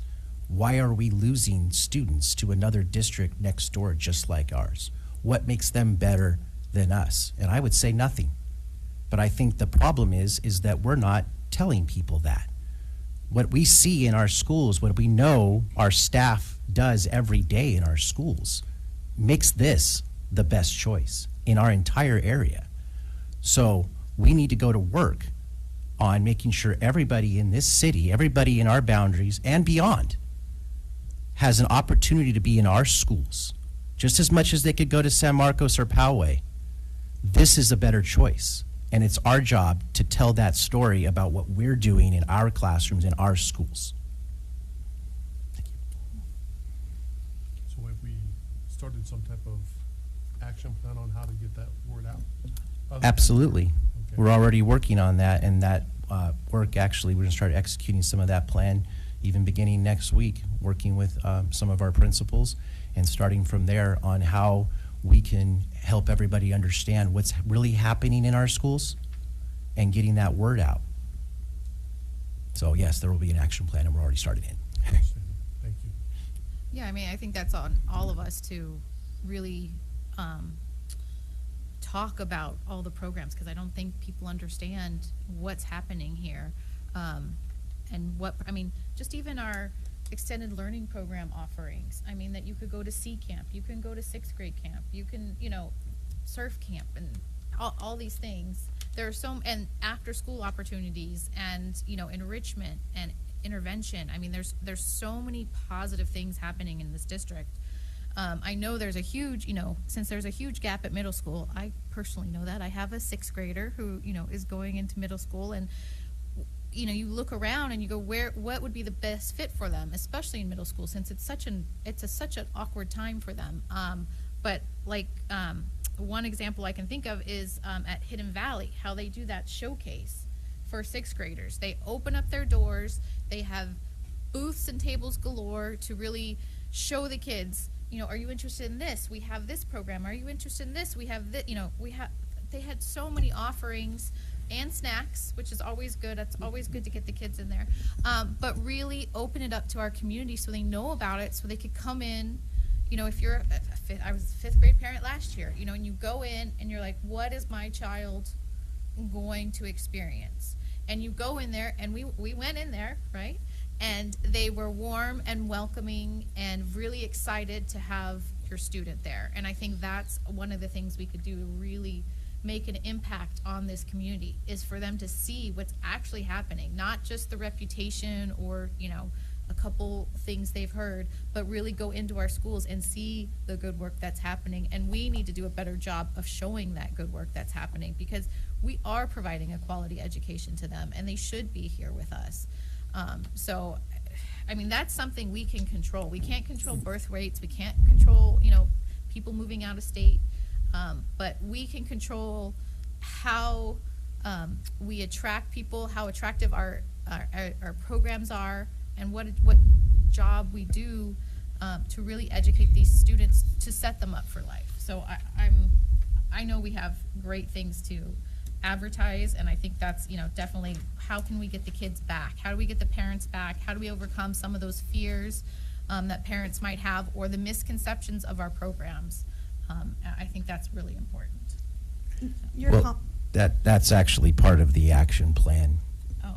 We're meeting with our middle school principals next week. Well, there you go. And what you've described at Hidden Valley needs to be happening at every one of our middle schools. But not only that, even at our elementary schools, people that move into the community or are looking for another option, we need to be there to greet them and bring them in. Yeah, even kindergarten, you know. That's right. We have, you know, you should have open houses at kindergarten before, you know, in the summertime, Right.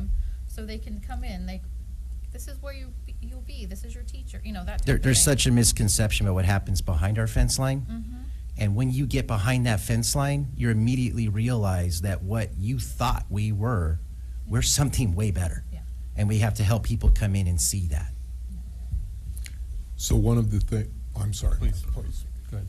I just two things. One, you're right. I mean, the message is only as good as the delivery that we put behind it, right? It has to be a concerted effort. I appreciate that there's a plan, but it has to be like any marketing campaign. You have to know the customer that you're trying to reach, and you have to do everything you can to reach them. Obviously, we have a very big client base that we're trying to attract here from. The other thing, I'm just curious, and I'm sure you probably have it, but the granular data of, like, what schools are losing kids? Like, what feeding path? Do we have that information? Yes. Because I think that is just as important, if not more important, about your target clientele that you're going after. Because, you know, not to speak in business terms, but in terms of, if we know where the customers are leaving, we shouldn't broadcast to everyone. We should focus on where we need to increase our messaging and increase what we're trying to convey to those individuals. And if necessary, I'll be honest, correct whatever's driving them or making them choose a different path. And that's what, when she mentioned, Ms. Cagle mentioned that this is scratching the surface and this is just to start this conversation. We actually are working on putting that whole report together so that we know where to put our resources in that campaign, and understanding the why that you would choose someone else, so that we can address that. And perhaps even it's just correct the understanding of it. It may not be that we're not doing the thing, they just may not know that we are. And so this is just truly scratching the surface. There is a gigantic data set that is behind these charts. We didn't want to spend 4 hours tonight going into that level, but we'll be providing you with a report at some point in the future with this, and it'll also be a part of our February workshop. And I'll tell you, this is the next puzzle that we need to solve in our district, not just for the financial aspects of it, but we also owe it to our community to provide them the best education. And we go back to Rick's presentation, if you rewind, can see that is what we are working towards doing and making huge progress, huge leaps towards that in all of our classrooms in our schools. And so this is just the beginning of understanding it, but this is our effort to understand the why, the where, the how, what can we do, and then get out there and start doing some things as soon as we possibly can. That's why I said next week we're meeting with our middle school principals. They're hearing, if they're watching tonight for the first time, this is the agenda for our next meeting, is when we lose a bunch of students because of whatever the reason is, that they don't go from 5th to 6th grade to one of our middle schools, let's start addressing that now And I know that, like, just that first day of school, the anxiety of that, maybe if there's some, like, oh, the big middle school, let's get them in there before they start their first. So their first experience at a middle school isn't on their first day of 6th grade, but is before that, to alleviate some of that. And then they can see, and our parents and the students can see, there's so many things for them at our middle schools, let alone all of our schools. And so that's where we're starting, is where we have the biggest losses from 5th to 6th grade. And so we're going to go after that very much first, and then start drilling down on every grade level and every reason that anybody would have made the choice go somewhere else, to help them to see this is the better choice. So just a quick point. When we talk about those middle school showcases, we need to recognize that, yes, we want to attract students, show them what is going to be offered. Students don't make the decision on what school they're attending. That decision is made by their parents, almost regardless of what the students may express to their parents. So we really need to focus on those parents the first day. Part of the reputation, our parents are afraid of what happens once our kids are on campus. They're afraid of bullying. They're afraid of all of those things. We need to have a way to have the parents on campus the first days, or at least some of them, so they can see what's happening and see that all of those rumors are generally not true, and to see what the actual situation is. And I'm not going to turn Rick loose again on data right now, but we have some significant improvements in the data when it comes to things, measured suspensions, expulsions, bullying incidents, students feeling more connected to their school, safer at their school. The numbers are showing that. The students are telling us that. And that is what's happening in our schools. And so, yes, we need to help our community, the whole community, the neighbors. Everybody needs to understand that things are not what they think they are in our schools. And yes, the parents are part of making that decision, but also getting those students excited to go to a Hidden Valley, a Mission Middle School. They go home and talk to their parents, like, what I saw today when I visited Rincon Middle School, I want to go there. And that's a big influential piece in that decision making at home as well. And then bring those parents in to confirm it, let them then see it as well. Absolutely, yes. All of those things have to happen. Another thing that we talked about, I believe the date was 2016, was setting up a series of flyers or brochures or something that can go out to the local community, to the brokerage community, to, just advertisements for the district, something shiny and glossy that could be printed in our print shop, and then individual school brochures to try to sell the schools to families as they move in. For a while we had a social media person who, when one of these inquiries about, hey, what school are you going to went up on Escondido Friends, now we see usually Zesty or Mr. McGuire responding to them saying, hey, our school. And I think that needs to be systematic, and I think we could do a better job in our social media presentation of presenting our schools and proactively promoting them. Well, yeah, we have 2,000 employees that are experiencing wonderful, amazing stories with our students every day. We need to turn that army loose into social media. When something is said about EUSD that might be negative, we kind of wince and hope it goes away and something else comes up. No, we need to be out there telling the story of what we are and not waiting for the bad story to go away, but correcting it with the hundreds of other good stories that are happening out there. And so, yes, it happens in brochures. The new homeowner comes in, the realtor hands them that. It happens on social media. It happens in the grocery store. It happens everywhere. It happens when you're talking to your neighbor. It's celebrate what we are. Celebrate everything that everybody here is working so hard to be, and get out there and tell people about it, because we are all proud of it. Every single employee, every leader, everybody in this district, everybody that's experienced it, with so many parents that are proud of what they have in this district. Everybody needs to be out there telling that story so that we can build something even better than we have so far, with the resources that come with that and just the opportunities that those students, those children will have in our schools. It just culminates, and it will continue to grow and improve Escondido as a whole for generations to come. It starts right now. Got it.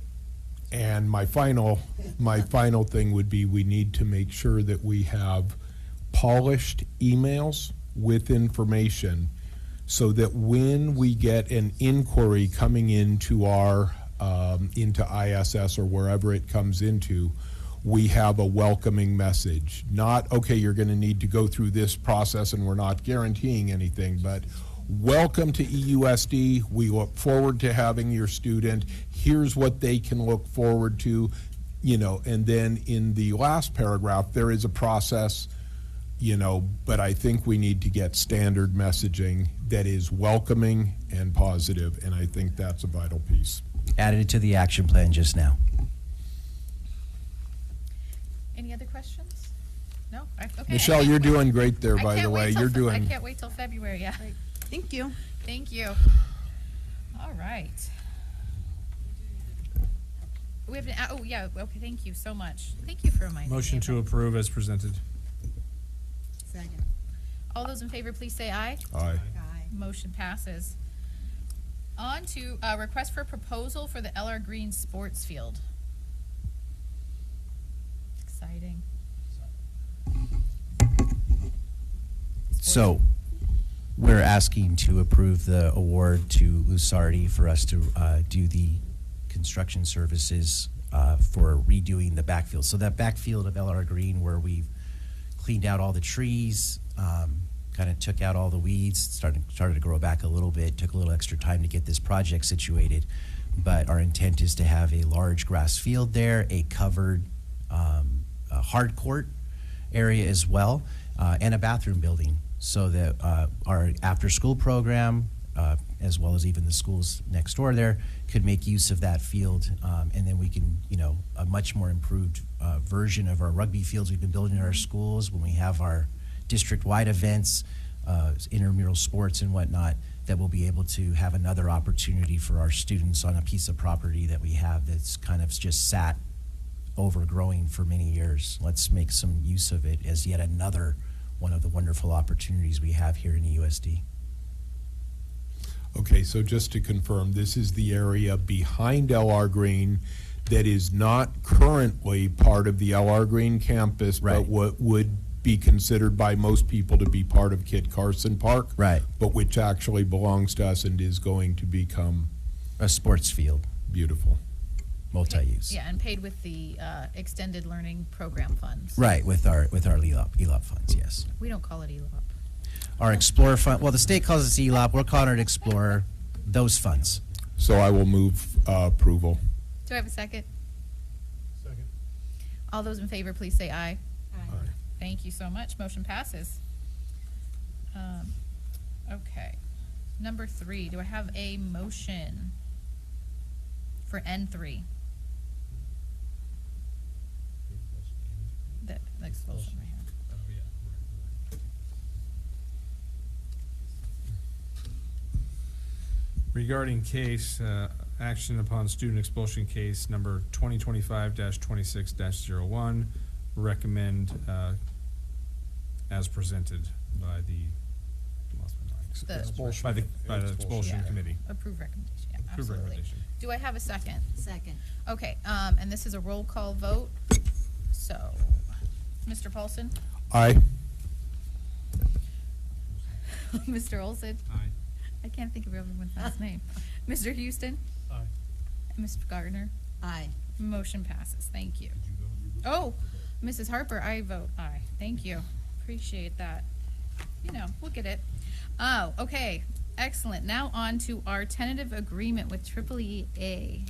So I am seeking that we accept and ratify the tentative agreement with EEA pending the AB 1200. That's it. Excellent. Is there any comments on this? I have a few, but I always have a few. No? Okay. I wanted to thank first the negotiation teams, both from EEA and from our district. The way you were able to think outside the box and really come up with solutions for our teachers, I want to commend you for, and working together in trust, both sides, because that's what we're moving forward with our district. We're really looking to become a cohesive unit that can keep the focus of our students in the forefront. And if we're fighting in negotiations and we're bickering, we can't get there, and our students suffer because of it. So I really appreciate how negotiations played out, how everyone was willing to trust and work with each other and really come up with a great solution. Brandy said it best and covered everything, but I'm really encouraged by it. And again, I appreciate all of our teachers and what we were able to do together. So I'm excited for it. So do I have a motion? Or any other comments? All right. I'll motion to approve and move forward. Second. All those in favor, please say aye. Aye. Motion passes. Thank you so much. Now on to board policies, first reading. I promise I will make this quicker than it would normally be. There's a lot of material in these updates. So the first one, 3415, about campus security. The main changes here is now, as well of our school safety plans, we have to have included in that our campus security plan to address unique site-specific needs, physical security, threat response as well, drill requirements, all of that. And also there's an addition that would be relevant to the board, that a new item for closed session can be added, where we would hold conversations around law enforcement or with security personnel or law enforcement to discuss critical security threats. That'd be a new item that would be added to a closed session agenda as needed. Then we have board policy 3516 about emergencies and disaster preparedness, or that we have a plan.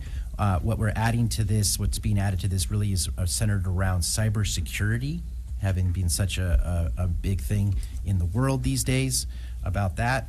So including that in our disaster preparedness plans, because if someone were to take over our system, certainly that would be a disaster that we haven't experienced here, because we have probably one of the very best IT departments in a school district to protect us from that, but that also takes everybody involved. And so this plan would include all of the different things that people have to do to ensure security of our network. And then our emergency schedules to ensure an organized response, in a policy in place detailing the procedures for implementing emergency schedules, such as school closures, delayed starts, early releases. We've experienced some of those things, so a policy just the law changing, updating, that we want to include those kinds of things in our safety plans. And then we've also included the ARs in the board update last week that go with these board policies. So this is the first reading. Ready to? Any questions on those? I'm looking for a motion. I would like to move approval of board policy 3515. Okay. Do I have a, can we do all three? That's all in one.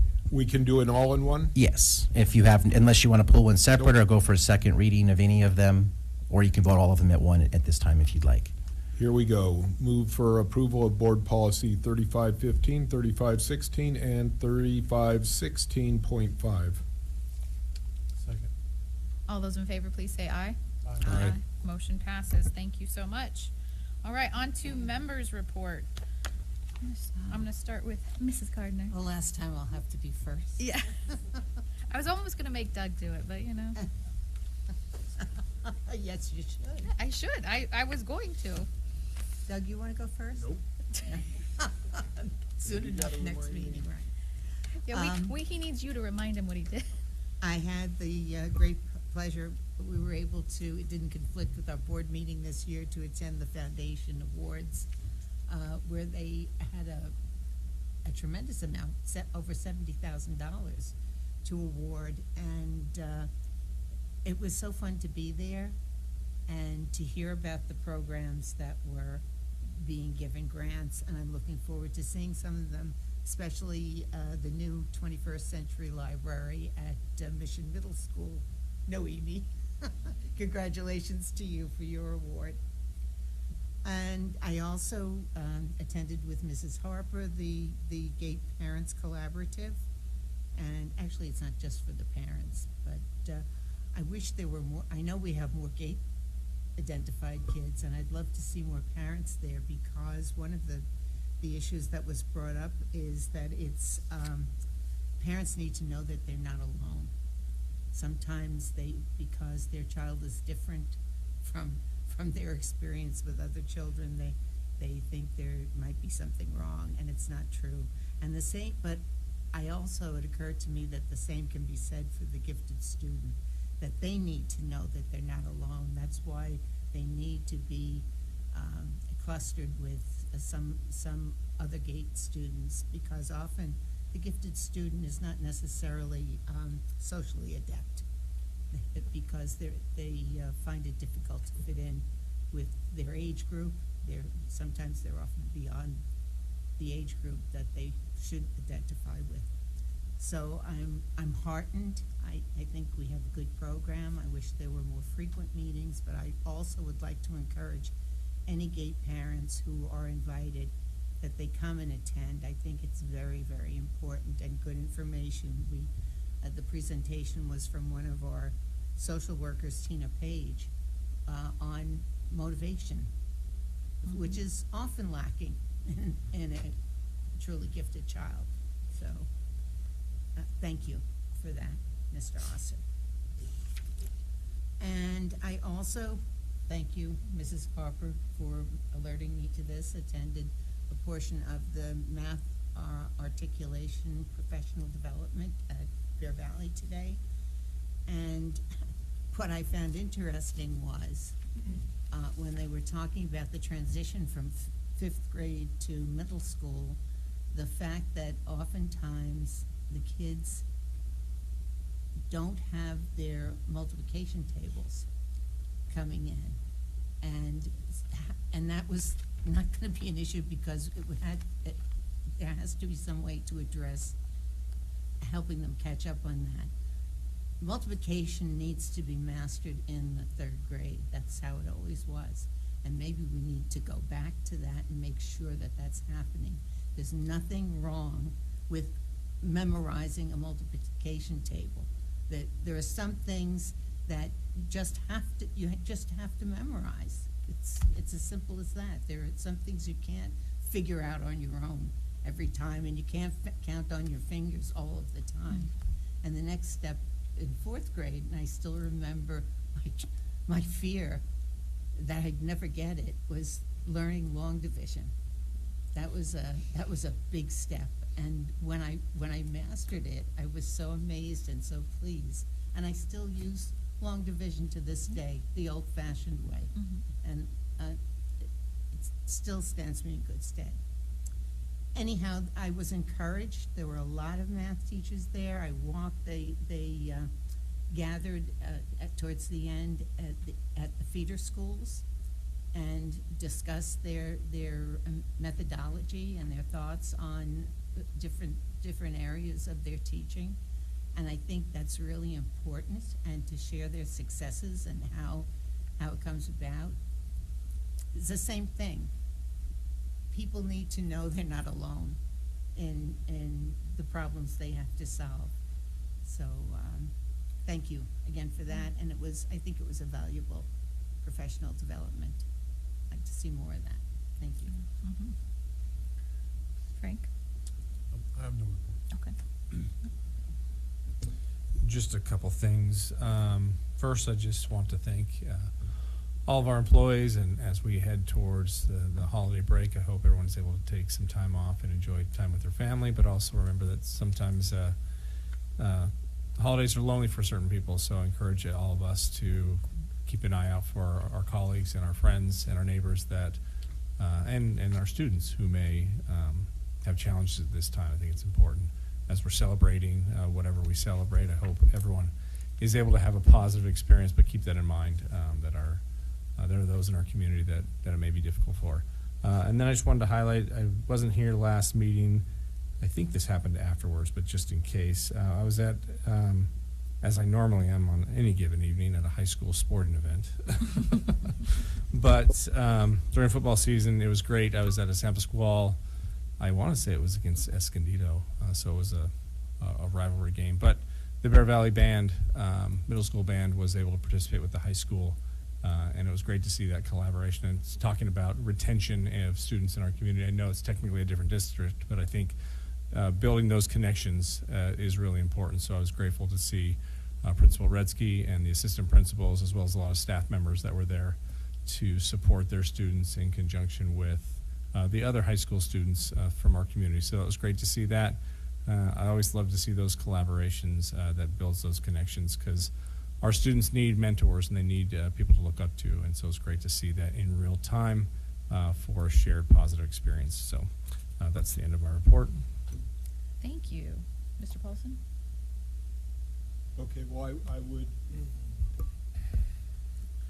like to just echo what Ms. Gardner had to say about the value of memorization in general, and memorization of the times tables, specifically of multiplication tables, which is borne out by research. Not sure of the effect size, but there's been a lot of research surrounding the benefits of the automaticity of recalling those math facts. It frees up brain lengths to be able to do more complex thinking, because you're not sitting there trying to figure out what 7 times 8 is or 9 times 11.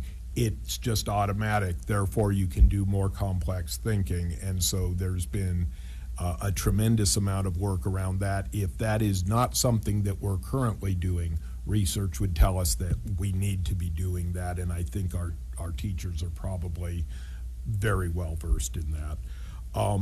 I was also able to attend the Escondido Education Foundation award ceremony. Tremendous amount, as we said, over $70,000 worth of classroom grants. Thank you to that group that coordinates that. Thank you to everybody that goes to their events, whether it's the Fall in Love with Escondido Schools event, the fashion show, and thank you to everybody that opens up their wallet and provides their credit card to support that event every year. We are more than happy. If you would like information on that, we would be more than happy to provide you with some free wine and beer to make opening up your wallet a little bit easier in the future. On what day? Tuesday, I was at the San Diego Foundation at a county it is an expanded learning roundtable where they're trying to take the entire topic of expanded learning into a more regional approach.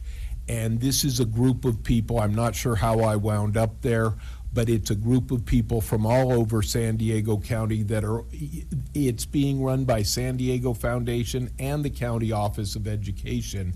And they're looking at how can we take this idea of the importance of expanded learning and move it out into the entire region, make it more self-sustaining.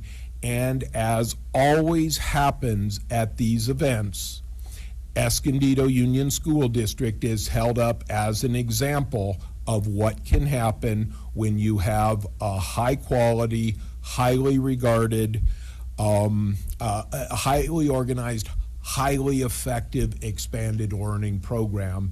And I was the only one there this time from Escondido. And they're not shouting out to me, they're shouting out about this district, because we've kind of got it figured out. And our program, when I was talking with people from Chula Vista, from Oceanside, they knew all about us and what we do and our team approach. I am going to ask them, I already did ask them, that, having a board member there is all very nice, but they need some of the real workers there, Joanne. to really give the insights into about that expanded learning, because we've got things that we may benefit from this work, and they've got a lot that they could benefit from just knowing. And it is being run by the San Diego Foundation, and we also would like to make sure that a regional approach could continue the money, because most districts, I mean, ELOP funding is in danger because most districts are sending their money back because they don't spend it. They have not figured out how to use that money for their students. And I think I'm proud to say we've never sent any of our money back. And when I'm talking sending money back, I'm talking many, many millions of dollars. Many millions of dollars throughout our county. I think the number is something like $80 million that was returned to Sacramento. And if that continues, the funding won't continue because they'll say you don't need it.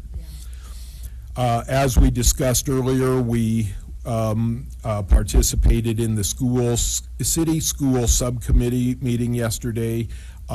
We were relieved, and we are keeping a close eye on the fact that our pass-through money through our ROPS was approved last night at the school board meeting. They promised us during our subcommittee meeting that it was on the agenda and would be passed, and in my total faith in the city, I did watch it to make sure that the vote was carried out.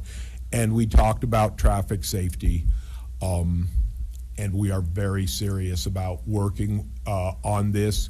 We do need to keep up the pressure on all of us about the topic of traffic safety, because although none of the accidents so far have involved students coming to or out of school, they all involve our students, all of them. Speaking of expanded learning, I was able to attend the first part of the esports championship yesterday afternoon at Rincon Middle School, and the competition, I got to tell you, yeah, I understand there's some competition in some of those athletic events at the high school level. And there is in the esports world as well. It was great seeing all the different schools being bussed in, coming in uniform, and having run a supposed esports program at the high school level. We've got nothing that compares with what we're doing here. Thank you to Joanne, to everybody involved in that event. That was dynamite. Zesty. Thank you so much. I attended, let's see, sorry, it's been a while since we've had a meeting. I attended the PTA council meeting, which is always very well run. I was our representative at the community schools meeting. We talked about the mission statement again for the community schools, and then also talked about how they're working on an asset assessment to really understand what supports our community already provides, and how to, kind of collect that information all together so we are able to support our families with anything that might come up. I also attended the GATE Collaborative with Joan, and like you said, it was about motivation, which is always very interesting. I think that's why I have bad motivation, because I'm just so gifted. It comes hard. I'm just kidding. I'm joking. But I really appreciate the teachers and the principals that attend those meetings, because I sat with one teacher from Oak Hill who has the gifted class in 5th grade, and they she wants to provide more for her GATE students, and it was great to have her there. I also attended the Education Foundation Awards. I also wanted to make a comment about that the City of Escondido is having 2 more community meetings to talk about their CIP options, and they're wanting community input.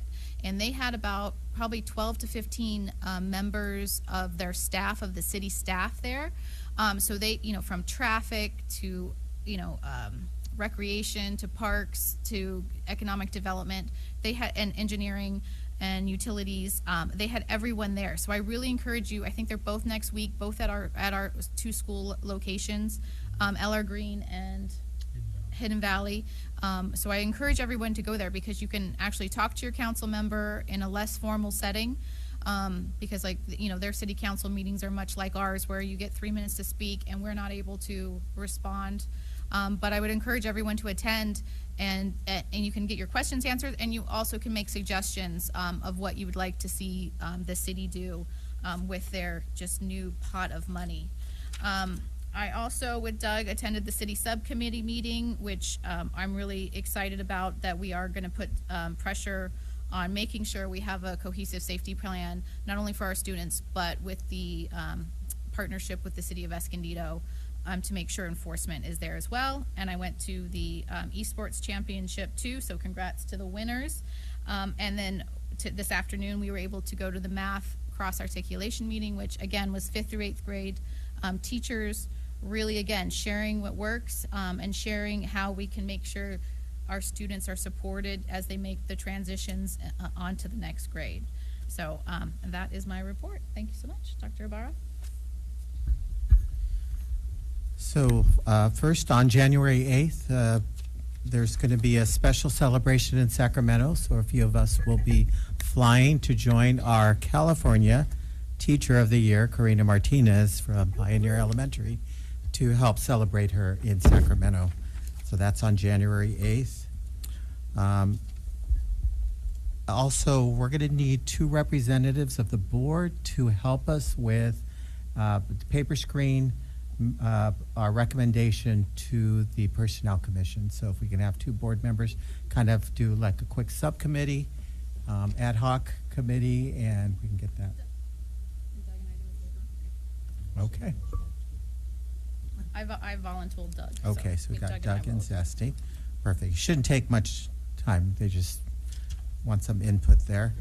And then finally, to all the teachers and staff and everyone, it is that holiday season. There's a lot to celebrate, a lot to be proud of, and I just want to wish everybody happy holidays. It's been a very special first 6 months, and I look forward to the final 6 months after the holidays. So hopefully everybody, no one's counting, but hopefully everybody has an opportunity to get some rest and relaxation and have some special time with their family and friends. So that concludes my report.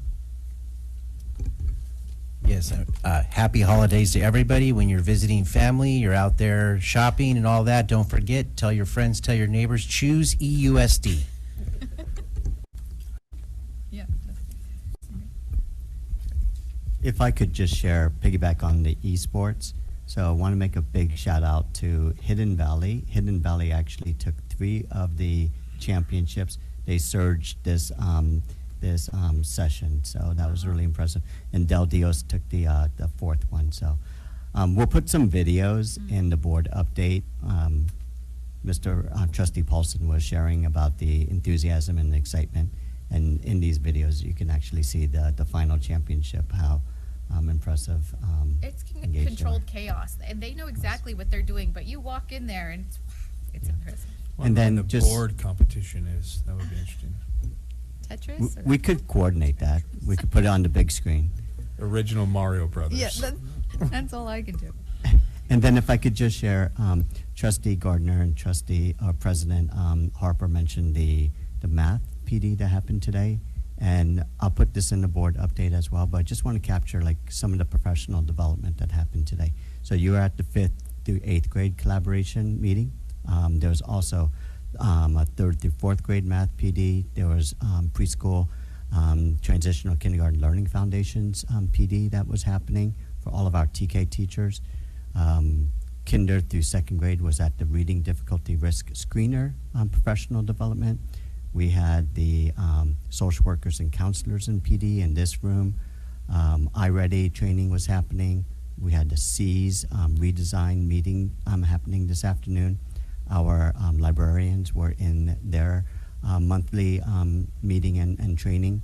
We had the differentiation focus group meeting happening today. I know I'm missing some, and I'm probably short on time, but incredible amount of professional development that just happened today.